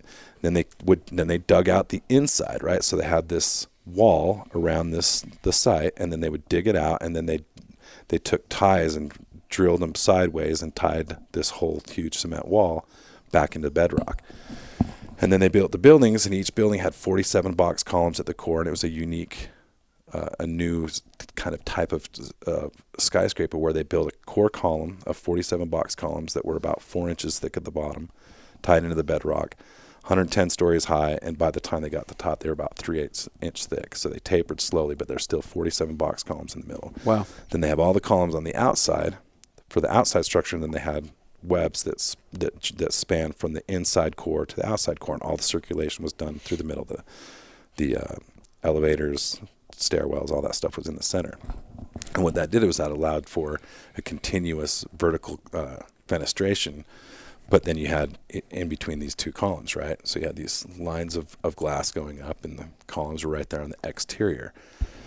And so that's how it was built. So it was, and then they, had the path trains which go laterally from Queens and in the Bronx, I believe, and then the subway on Manhattan goes north-south. Yeah. And then the bottom of the trade center was this transit hub where the path trains connected with the subways. So where should we go from? I mean, that's kind of a little background. Well, you brought up the EPA. Oh yeah. So the EPA had mandated. So they started to refer to the World Trade Centers as white elephants because they had gone to a point of like, and again, pardon me for not remembering the exact percentage, but they weren't making money because they weren't fully leased. They were like 60% leased, 40% vacant, or something like that. Okay. Whoa. So it became a little bit of an antiquated workspace, right? As technology changes and the needs of a use of a commercial space like that changes for companies over time, eventually this building is going to be kind of out of use or out of date. Yeah. Not only that, they had used a certain type of asbestos fireproofing in the building, and the EPA had mandated that had to be removed. Wow. So they did all these studies. They, there's people that have been I've seen interviews of one gentleman in specific was a photographer for one of these insurance companies that was hired to assess and evaluate what kind of a policy would be needed for them to undertake this kind of a job to remove all this asbestos. Basically, they came back and realized that the cost of abating all of this asbestos was far exceeded even what the what building's anybody worth. could do. Yeah, well, not only what it was worth, but what anybody was willing to fork out and pay. Wow. And Silverstein knew this, and so, why would he? And again, I don't want to hypothesize why anything happened, but the fact of the matter is that he signed this 99-year lease, took out this insurance policy, insuring him against with terrorist very attacks. Yes, addendums inside. Very specific. Not only that, when it happened, he actually sued and won for 2 payouts because he was able to argue that it was 2 attacks. So I think he got something like $6 billion Oh my God. from that, right? And so, and what comes with that is new building number 7, which is pretty sweet. Anyway, so there's that whole point where the EPA had already mandated those buildings were to come down, and there was nobody to pay for that to happen. So there's kind of one potential aspect of why that did or did not happen. The other crazy thing, well, I mean, not the other, there's a lot of crazy things, but that same day, if we look at some of the non-sensational facts, we had planes leave from Dulles, we had planes leave from JFK, we had United Airlines, we had American Airlines, and we had building-wise World Trade Center 1, 2, the Pentagon, and then we had the other Flight 93 that crashed in the That went field. down. Yeah. Yeah, which is the horror story. Which that is we've been actually shown. impossible because at that time it was impossible to make a cell phone call from a plane And yet we have this story of Todd Beamer calling his mom and the famous "Let's roll" quote, which is most likely not even possible at that time. Anyway, so we have 210-story buildings that are each hit by a plane containing jet fuel. Now, if you take those 4 planes and you know anything about how transcontinental flights work, airlines don't just load a plane with gas all the way to the top. Just enough, right? It's just enough with safety factor to Cuts accommodate costs. the load. Yeah, there's no reason to fly a loaded plane Yeah. with, a full tank of gas if you only have half a plane full. They also, from a business standpoint, and I don't remember the exact statistic, but I'm pretty sure it's around 71 or 72, 73% flights have to be booked to that capacity, 70%, or else they won't fly it. So say if you have a transcontinental flight that's going from New York to LA and you have enough people to fill 70% of 4 planes, they're going to run 4 flights. If that dips, they're going to run 3. If that increases, they're going to run 5. Right? That's how they determine their schedules. Okay. And they never run a scheduled flight that's consistently below 70% because then that's It's the just- price point, right? Yeah, non-economical for them. If you take all 4 flights that day and you look at the total number, well, first of all, we've never been given an official release of a flight manifest, so we still have not been given that information. But if we take who allegedly was on that flight, just from a passenger standpoint, those 4 planes were loaded at about 30%, 33%, which again is an unprecedented scenario where you have 4 planes that day that were only loaded at 33%. Which had never happened before. Well, it's not that it's never wasn't happened. common. It's not how they do business. It's not how they do it. And so there's 2 things, right? There's ironic, the coincidence of having those 4 flights being only loaded that much. I've also seen reports where the individuals on those flights that were allegedly on the manifest were people that worked for places like Boeing, the DoD, the Air Force, the Navy, all of these very interesting connections to some of these other entities. the in the nose. Yes, that were or were not involved. The other ironic thing that nobody ever knows about is a guy named Marvin Bush. Have any of you ever heard of Marvin Bush? No. No. Marvin Never. Bush is our fearless leader, George W. Bush's brother. And he was the CEO of a company called Stratotech, which was in charge of security for United Airlines, Dulles International Airport, and the World Trade Center up until September 10th. For real? Fuck, For dude. real. And you never hear about that. You never was reported that the Holy president's shit. brother was the CEO at Stratotech. Look it up. Stratotech. Why would they run it that close? It's so bad looking. Like if they knew they were going to do this. Yeah, but I mean, just let's be a little because more the reasonable. millennial. Oh wait. Whoa, dude, coming in hot. Better watch. It's like- not just the millennials. It's like There's a lot we're of- missing cash It's one not day our before. fault. It's like, Yeah. We were 10-year-olds. Well, then let me ask you a question there, because that's so close to the cuff from all these people that, let's say they were involved, right? Hypothetically, let's say they were involved. That is so close to the cuff. Are they too big to get caught? Well, I just thought of why. we can't Can we can't really talk about that to a point. So let's come back to that. But I what? just throw out why? Yeah. I just thought of it as like, ooh, if I was going to pull this off, I would throw it so close to the cuff because there will be no research, no looking into. It just erases from next day. There's nothing to pursue. Well, that's the perfect day. And there's a It's the erase day. yeah. There's proof. there's They did a it lot, a month before. Everyone's like, what the fuck? Or like, let's just the missing money. Yeah. Why give time to think about Yeah. that? Let's yeah, just miss it yeah. and go. Boom. Yeah. Done. Right. And one better time than the day before the most catastrophic event Forgotten. in the history of our country. So are you guys saying that someone looked at... I'm not saying anything. These are things that other people have said or seen or written. Okay, so what you're I like your positioning relaying is that someone knew there were 4 flights with 30% of the people loaded on, and they said, "Yeah." And they still No, went for no, it. they didn't just. Oh shit, we should do this today. No, this was long planned out. My point about again, this is I don't the think you're wrong. No, I this don't is the non-sensational part, right? Yeah. Like we can't argue. Well, we can't.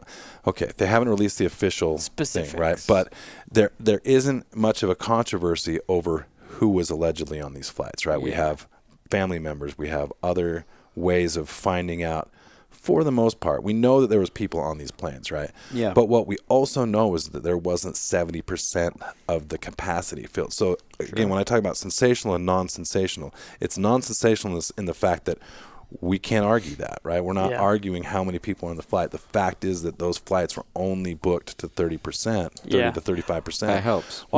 Which means that, there's a reason why they still flew those flights. And, even typically, even today, like if there's a flight 30%, and again, this comes from my weird background of all the years I worked at the airport, I saw this all the time. If a flight doesn't make money, say a United flight going from here to Denver isn't booked high enough, but Denver's flight has enough people to sit their people on there, they'll send them to Delta because they have fare sharing deals so that they don't fly their plane.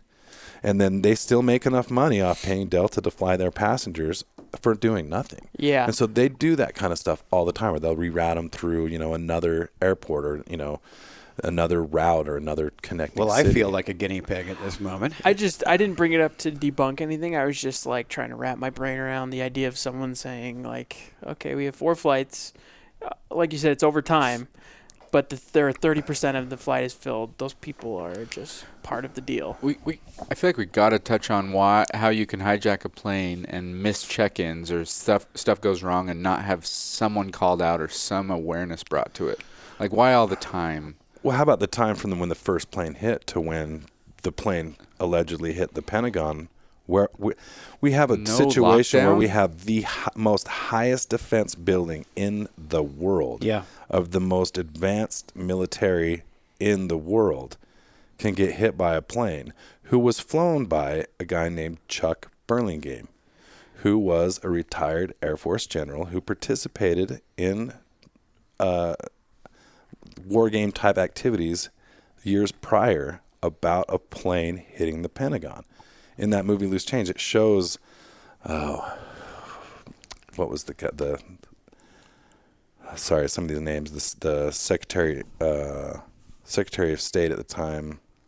I gotta watch Loose Change. Yeah, you should watch it. Anyway, it shows there's photographs of individuals standing around a model of the Pentagon with a plane crashed in the middle of it, and they're all talking about it. So this idea that this would never happen is ridiculous. The other thing about World Trade Centers is there was a guy who was the project manager, and again, I just drew a blank on his name because it's been a while since I've talked about all this stuff.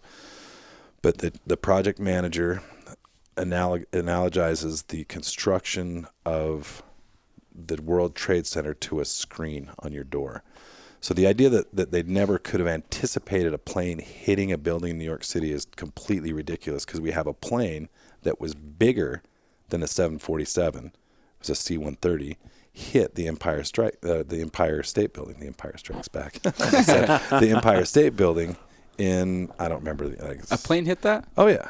Oh, So they knew. And so part of the design of both the World Trade Center 1 and 2 towers was that they were designed to withstand multiple, not one, multiple impacts from planes. Really? And a 747 is smaller than the C-130, and he analogizes the screen being where on your screen door, if you take a pencil and you poke it through, of course the pencil is going to go through and poke it, but the whole screen doesn't fall apart. Yeah. Just that little hole just gets part, and the structural integrity of the system remains. And it was designed for multiple hits. We can look that up. It was designed for multiple. Oh, yeah.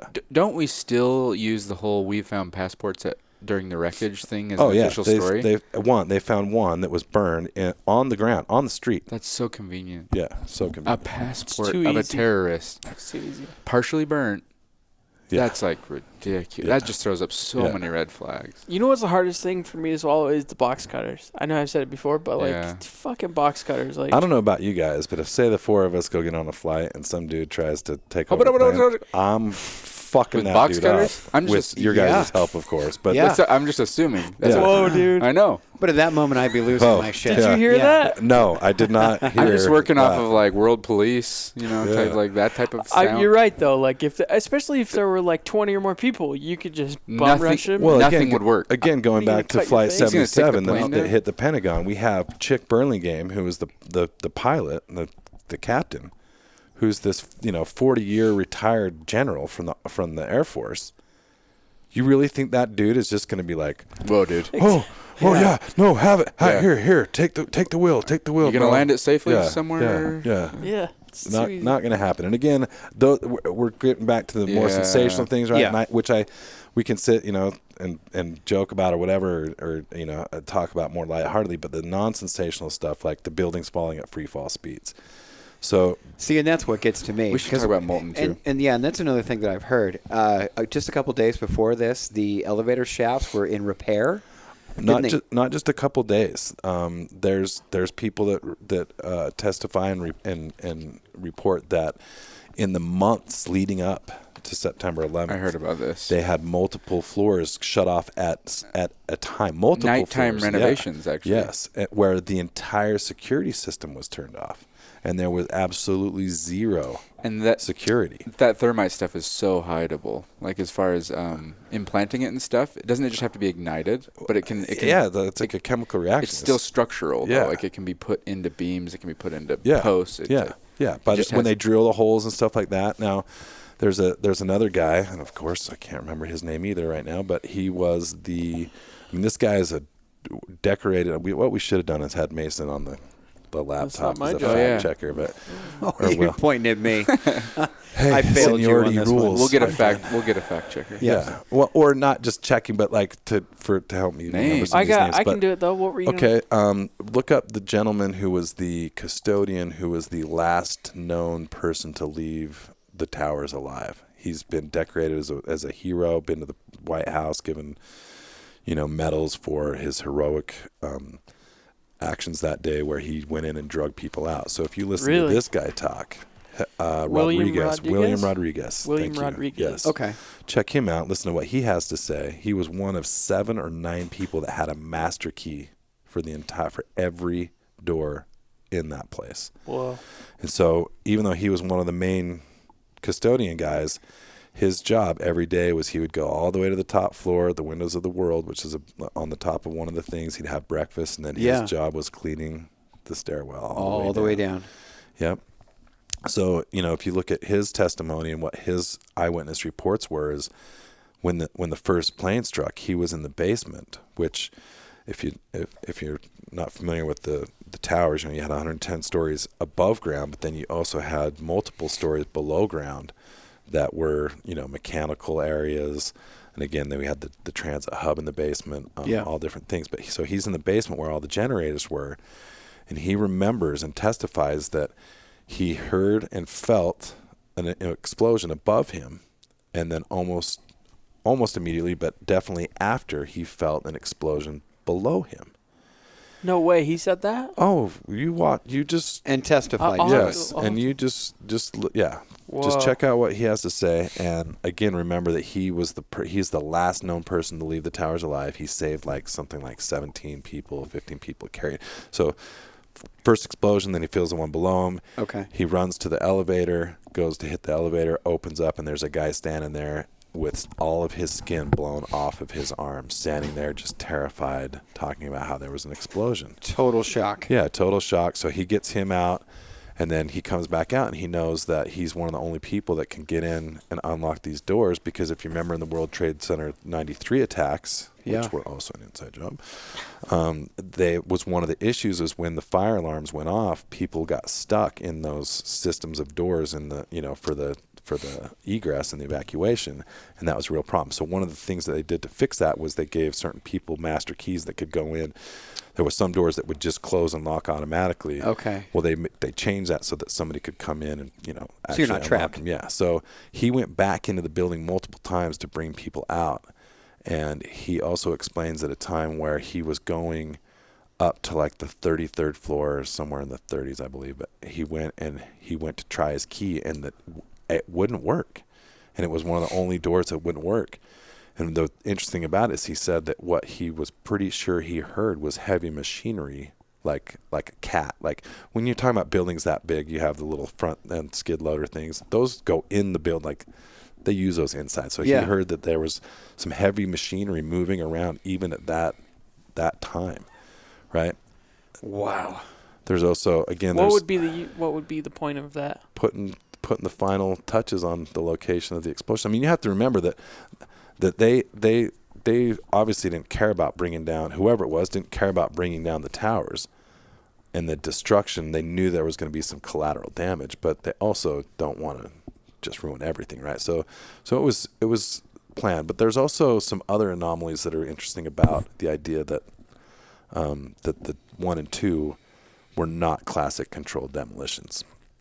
If you take all of, and again, I used to know all these details, but I believe there's, I'm not even going to try with the amount of concrete, but the amount of steel and concrete in those buildings was astronomical in the sense that it's 110 stories, right? Yeah. There's a lot of building materials. Tremendous amounts.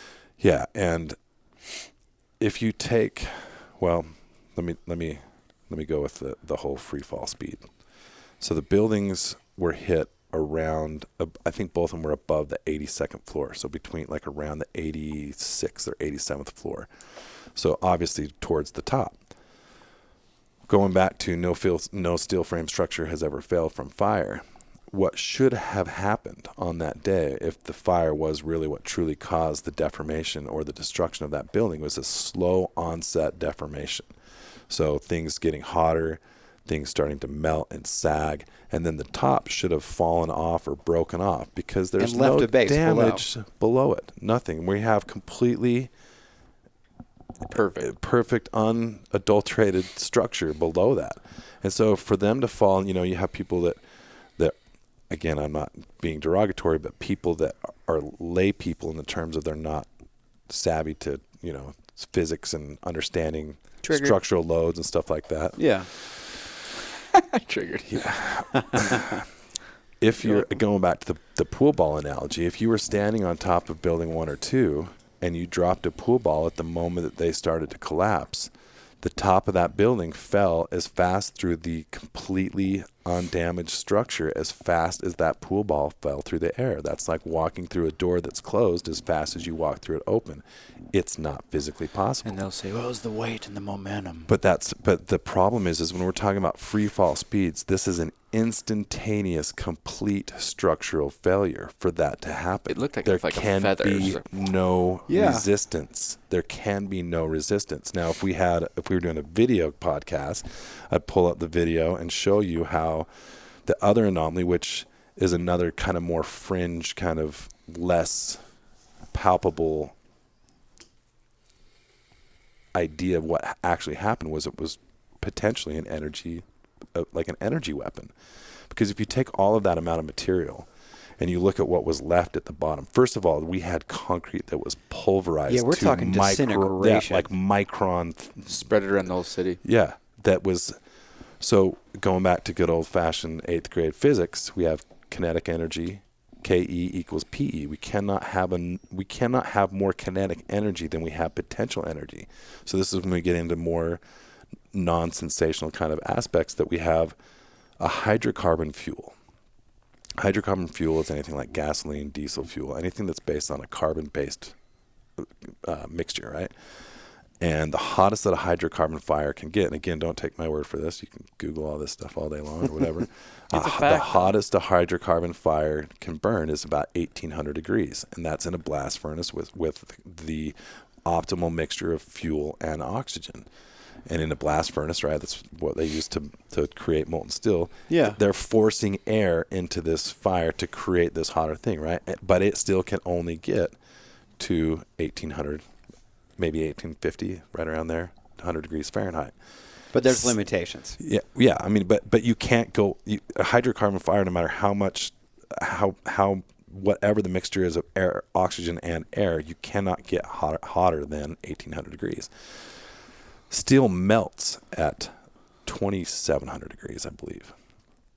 Now, of course, it'll deform at much lower temperatures than that, but we have what we call archaeometry, which is the study of what happened to metal, right? It's kind of like archaeology, but with metal. Yeah. So even in the official NIST and 9/11 commission reports, the studies that they did on the steel, they did not find one piece of steel that reached a higher temperature than about 600 degrees, which is not enough to deform the structure, let alone create molten. There's molten steel. Yeah, you can see molten steel coming out, dripping out. But then you can also Google the USGS aerial satellite photography or thermal imaging that shows for weeks after 9/11 that there was temperatures measuring in excess of 1,100 degrees. Whoa. There's an official story that's like friction and like the gravity. Like how do they really enjoy that voice. I know, but there's like every time I bring this stuff up that I love, there's like, well, we've never dropped a building with that sort of friction and weight, and Well, it's like what you're talking about with your friends. You just get that. there's no, always that. This is what I was told, and this is what I can believe because everything else is too frightening. So if you had to explain molten steel, how would you explain it and stay in the official narrative? Well, I wouldn't actually. What I would encourage you to do is to actually look at footage of eyewitness accounts from New York firefighters and I've police seen some of officers these. that talk about seeing rivers of molten steel in the basement, in the sub levels of the buildings. And explosions. Yes, Very common. for weeks, right? And so, again, for me, I just try to take as much information as possible and kind of make the most, what I would think is the most logical, derivation of all that information for me. And the idea that friction and pressure that's unprecedented, never ever happened before. yeah. Happened that day, as opposed to the continuation of a chemical reaction like thermite. And if you haven't ever seen thermite used, Google that, because oh my God, it it's matches. pretty much looks like what was falling out of some of the windows Jesus, at the top, right? dude. Yeah, what's that It's very- documentary worth watching? The BYU guy. Dr. Stephen Jones. I can't remember. It's the called name like of Theorem it, or. but Anyway, it's a good one though. But no, he goes deep into the thermite. Yeah. And he had access to. It's actually nanothermite. Yeah, nanothermite. He had access to BYU's labs, even though he was on like a leave of absence. He was analyzing dust sent in from people, and it was matching, and it was ignitable under a micrometer. So Microscope. It was like an ion microscope. Yeah, or something. something like Chris. Yeah, so But they say you can't verify that dust. Yeah, well, and so how that actually came about too is they had, so most of the steel too, in an unprecedented way, was shipped to China. Just put on a boat, shipped to China. So there was no Just got it the hell out of here. before any official investigation could happen, which is what legally should have happened, was Yeah. there should have been an extensive investigation. All of that crime scene was dismantled, put on barges, and shipped to China as scrap steel.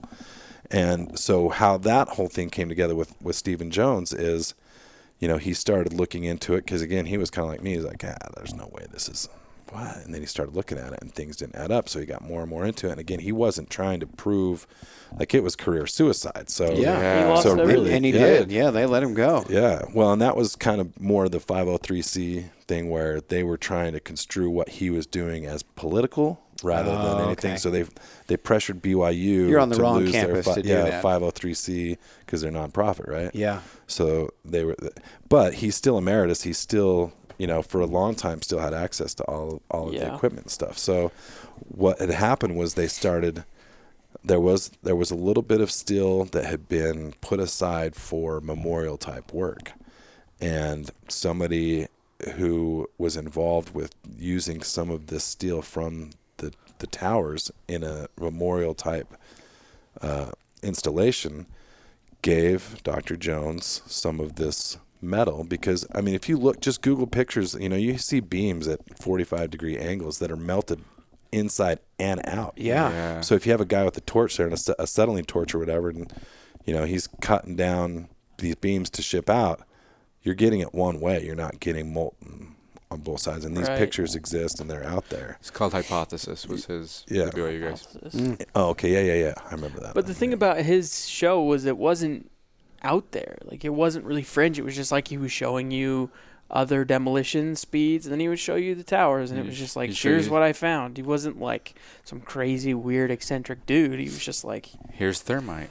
Yeah. Here's this. The- Here's this. Here's the this. extent And here's that the certain physics. people went Here's to shut him down. And that's the hardest part, is the physics of it all.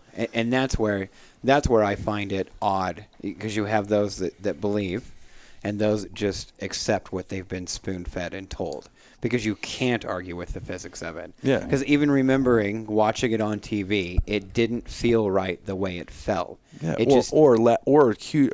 We have there's the Arca speak about how a building comes together, but we have girders, right, and beams and these huge members of this steel frame construction that are being ejected laterally and embedded into to buildings, that are across the street or hundreds of yards away, impaling into these buildings. Again, there's not enough kinetic energy in a hydrocarbon fuel. Jet fuel, if you poured jet fuel on the ground and you took a lighter to it, the shit will not light. You understand that, right? Like, you can't, it's not like gas. And people have this misconception that jet fuel is like this super fuel, and it's like, I have that misconception. Yeah, I would have guessed highly ignitable. Yeah, it's like kerosene. Okay. It's like, you literally, if this was jet fuel, if my Jameson here was jet fuel, that would burn before when I poured it on the ground and you took a lighter, you cannot light that on fire. Yeah. Not to mention the buildings, for years and years have rules and regulations about what office furniture can be made of and what kind of contents that can be used in a building. And if you remember looking at those fires, there was dark, acrid smoke. That's the sure sign of a non-healthy fire, right? Like a good burning, clean, efficient fire that's hot and burning efficiently has very little smoke, and it's not black and dark like that.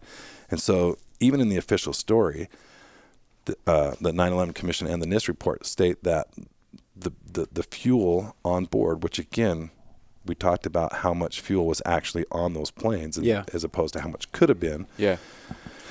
The fuel, most of it, and I can't remember what percentage, but it's most of the fuel exploded on impact, and whatever was left acted really as only an accelerant for the fire.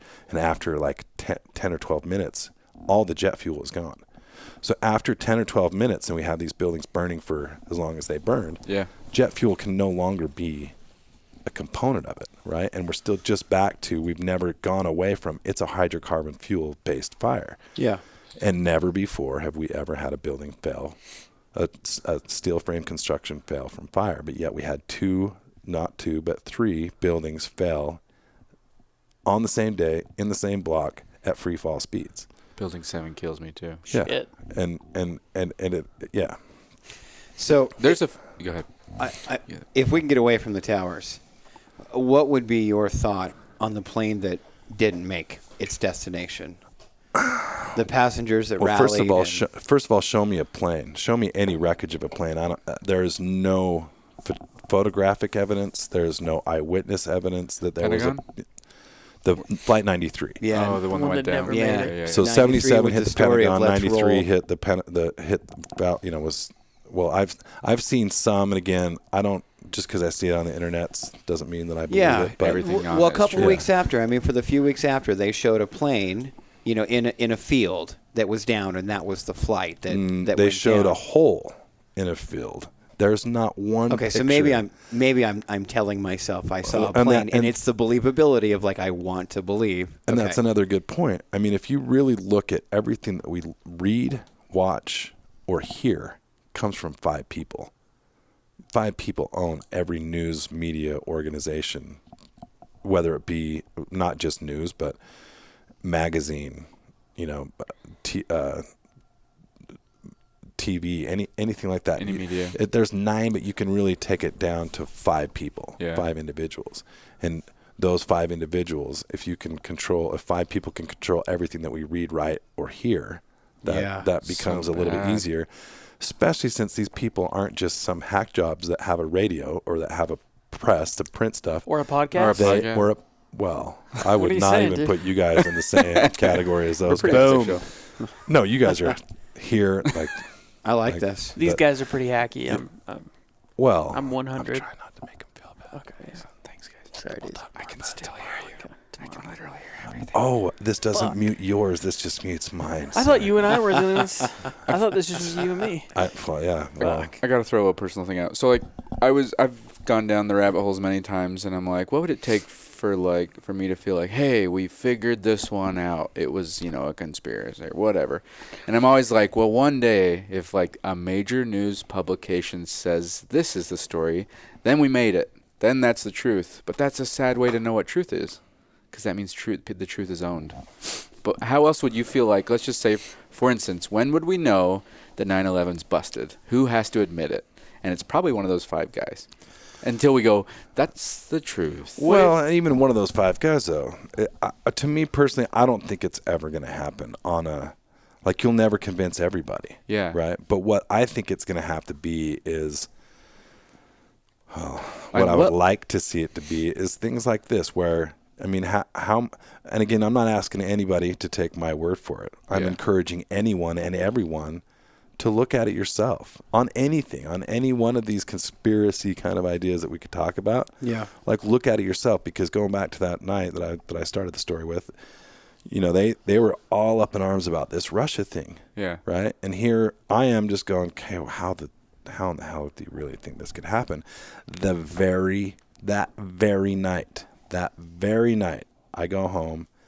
What story do I see that breaks? Was the WikiLeaks coming out about how the CIA, all the documents about how the CIA had these operations where they could turn your cell phone. They can listen. Oh. They can turn this on. They can listen to. Yeah. They can We came activate the camera. Samsung televisions. If you have a Samsung Oh my television, God. they can watch you. And They use it as a recording device. Yeah, Yeah. and they even tell you on Samsung even tells you, do not talk about anything private by our equipment. They Yeah. tell you that. Like, it's crazy. It's also iPhone, just so you fucking nerds out The there. iPhones are the easiest Yeah. or the most manipulatable for them. So. really, Wow. wow. Honestly, though, like yeah. No, I have a antiquated Hell Note yeah. 5. they're breeding us. You did? Nice. They're breeding us well, though, because they're breeding us well because millennials, and every year you get younger, cares less about privacy. They're breeding privacy out of us. I'm good on that. Like Brad, people don't expect privacy anymore. Yeah. No. No, Mason, you're just full on like, yeah. Before we keep talking about this, Brad, I had a salad for lunch, so I don't want to drink anymore. That's like the coolest thing you've ever heard, right? Oh, I'll join you. Hold on before you do this. You're so responsible. I know. Thank you, good sir. Someone tried to talk me into a mac and cheese cheeseburger, but I I'd like to go I'll just take the mac and after cheese. this. I'd like to go a little current, actually, because you bring Okay. up the whole hacking and everything else. And I do got to wiggle, but you guys should just you guys take this where it goes. Seriously. Are you going to bounce? It's my mom's birthday, so I got to wiggle. Well, we should. We can do a round 2. Well, You guys can run, man. yeah, It's up to you. I'll do whatever. Uh-huh.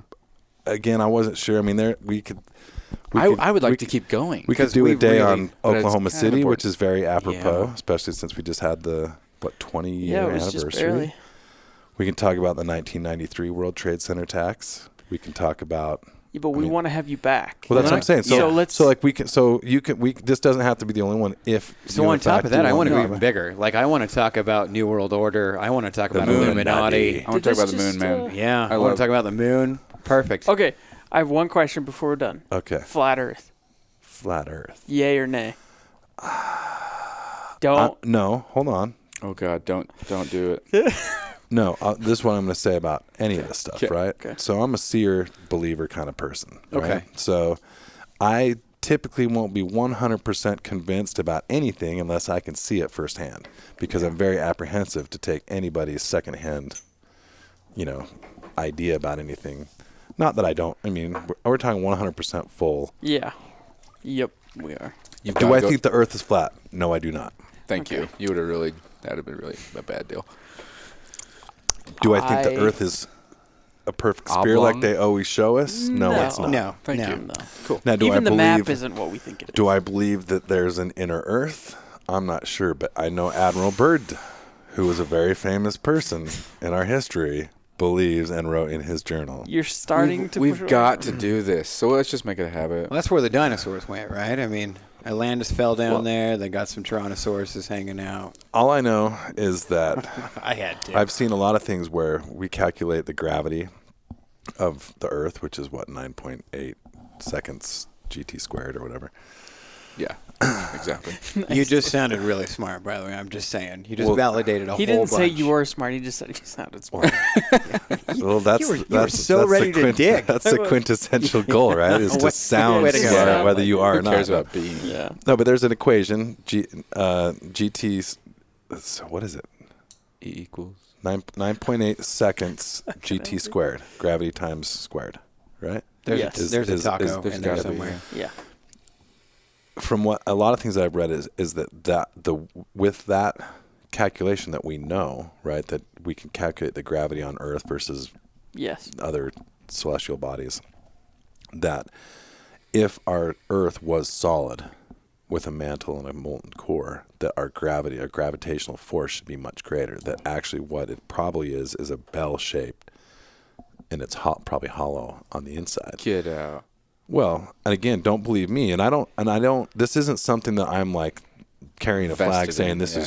is the fact, right? Yeah. What I'm saying is that when we have something like Admiral Byrd, who is one of the greatest explorers of our well, not our lifetime, because it wasn't our lifetime, but definitely of our wasn't. history. Yeah, ever. We'll just say ever. Ever.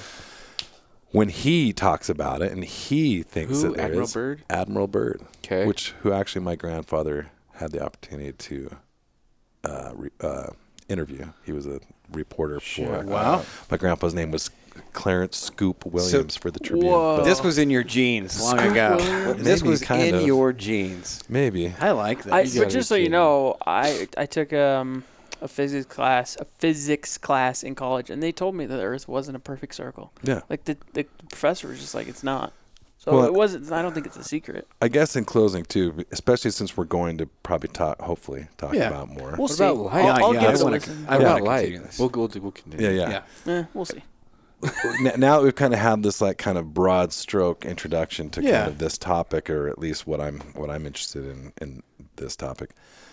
You know, we could maybe look at it from a chronological standpoint, right? So if we go back and try to figure out what do we understand as our accepted earliest civilization that we understand is the Sumerians. Love right? that, because I'd want to even talk about Toltec society and everything Oh, yeah. else.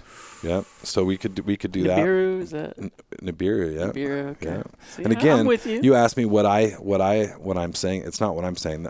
In this specific example, for Yeah. instance, this is what clay tablets that were written over 6,000 years ago Yeah. that haven't been changed by kings and other powerful religious or Right. monarchs. Okay, so give us a Damn, even big, the Rosetta Stone. Yeah. give us a big one to leave off on. Yeah, for Give Ooh. us something where it's like, A hanger. Because either our audience thinks you are batshit crazy right now, or True. they are like in their car going, no, please don't stop this conversation. Shane, Well- I know it's your mom's birthday, but you can't stop this. There's a little bit of both. You guys Yeah. should just run. No, we'll end this. 'Cause give this us a is good for bombshell next for time. next All time. Yeah, we're gonna have you back on, man. We're gonna keep doing this. William Shakespeare was not who you think he was or who you were told he was. I always heard he smoked a lot of pot. Who you heard William Shakespeare did that? Yeah. William Shakespeare probably wasn't William Shakespeare. Fuck, dude. That's William it. Shakespeare, and from what I can see, was probably Sir Francis Bacon. That makes sense. And I had assumed that he was a group of writers.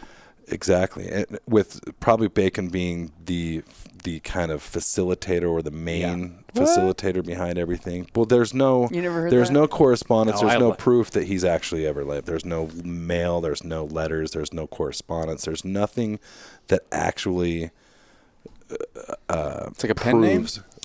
Well, and at that Kind time, of. you got to think about it too. Like these were written and sold. I mean, this was a living even more than screen rights now. Like this was a bought and sold from competing playhouses. Well, William, I'm even going to fuck with you a little bit further here. Do. That this Jerk. isn't about theatrics. This isn't about plays, Okay. right? If you look at, say, Hamlet, for instance, is the story of Horus and Set Okay. from ancient Egypt, lore. So what I want to talk about on this is we don't really have the time to get into it, and I don't want to give it away, but what I'm going to say that you should probably look at Yeah. is an individual named Alan Green. Okay. Yeah. And Alan Green, the one that I'll show you guys at some point is a quick 11-minute excerpt. If you just Google CPAC document, CPAK document, if you just put that in your Google search, click on the video search filter, right? So it's just showing you filters. It should be the first hit, and it's about 11 minutes long. Okay, 11 And minutes. it's 11 minutes of a much longer discussion, and he jumps right into it, but he starts to discuss a document that exists that was published in 1609, that its authenticity cannot be argued or debunked. Like, it is what it is, and it exists from 1609 to right now. Okay.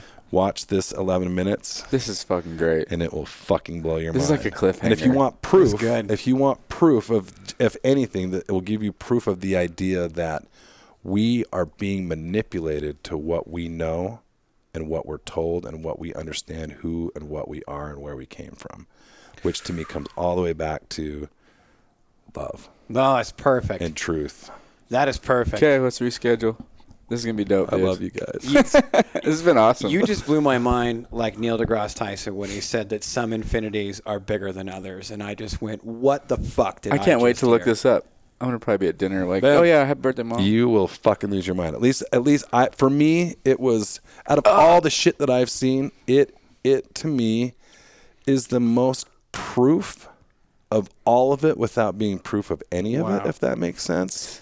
So when I call you on Monday morning and I'm still in the fetal position. Okay, just text me, you guys. Yeah, No, you're gonna know but the why. one cool thing about this little CPAC document that's like 11 minutes long. Yeah. The cool thing about this is like 9/11 is deep, dark, nasty shit, and nobody fucking really wants to talk about what really happened. It's there. hard. It's hard. Yeah, it is. It is. This has the same kind of gravity to like holy shit, but without like the like uncomfortableness and like I would have no problem discussing this with anybody. Wow. You know, I would have. In fact, I've been trying to show everybody that I know. The problem is you have to know some math. Not even know it. Just remember that math exists and math and proofs and constants Yeah. are those, because it doesn't matter if it was 5,000 years ago, 5,000 years in the future, on Nibiru, on Saturn, on Earth. Kolob. Things like the diameter of a circle or the circumference of a circle is based on its diameter, no matter where you are. That's a constant. Yeah. That's what you have. As long as you can remember that those things exist, things like pi, things like these different constants that exist. And I don't want to give too much away because I am don't so wanna see it, but excited. Is it recommended to do a dab before? Always. Okay. That's Not the dab, you fuckers. No. Talking about, yeah, I know what dab you're talking about, motherfucker. dab No, it's dead though. It's dead. dead. Don't do or the dab. like Yeah. dab. Yeah. Whatever. I still see fucking fools dab. Yeah, What are you maybe talking both. about? Still Maybe see both. fools Mason dabbing. dabbed on live. So this the other is, day. I got to tell you, this has been awesome. Yeah, thanks, man. Thanks, my G. We had no idea where we were going. And you even said at the beginning, you're like, well, where do we go? And we went there. We got to keep running. We Yeah. can't we got to keep the chain Yeah, until well, we've I'm- covered them all. Because it's so I'm no much hooker, bigger. Because but- you're talking about, you're talking about like placement of the pyramids being on this exact line, and then you hop over to South America and they're on the exact same line. You're like, Oh. how does this work? Oh, it's Boom. Well, and I think hopefully maybe as this thing grows, or even just for bullshit, even if we don't record this stuff, Yeah. I probably know way more than I should in terms of, or familiar with way more than I should be about this kind of stuff. But I am a huge nerd, and I love this You kind of are. stuff. So also, as you kind of delve into this and recollect on what we talked about, Yeah. if there's other things or things specifically that you want to delve more into, I'm also totally. I got a book for you then. Behold Okay. the Pale Horse. Behold the Pale Horse. I know I've heard of that. Never heard of Yeah, that. Behold the Pale Horse. Everybody watch Loose Change. Yeah. I gotta get the fuck Look out it of up. here. Behold the Pale I Horse. do got a Okay. wheel. All right. This has been cool, guys. I'm gonna write this down. Perfect. Well, Shane, thanks for having me. Thanks Send for us coming off. on, my dude. You delivered, man. That's Word. how you get your Yeah. pen out? Well, because my Well, son, you have a stylus? yeah, Fucking but my it's old son school. pulled it apart and there's no. You do spring. too? What is this? Oh, these are the best. So as soon as you pull it out, Note comes up. note comes Wow. out. Shut And you up. can shut Are up. we, Shane, are we going to upgrade from our 7s then? Screw Well, the Apple. problem is Samsung started exploding batteries. So, Yeah. Oh, yeah. So like they're up to what, the iPhone 7 and we're still at Note 5. That's a I'm conspiracy. gonna get a Pixel. Go to Google. Anyway, I got to sign off. 'Kay. This has been Okay. awesome. Thanks, Thanks for Brad. coming on, Thank dude. you. Thank you guys. Adios. See you later. Bye.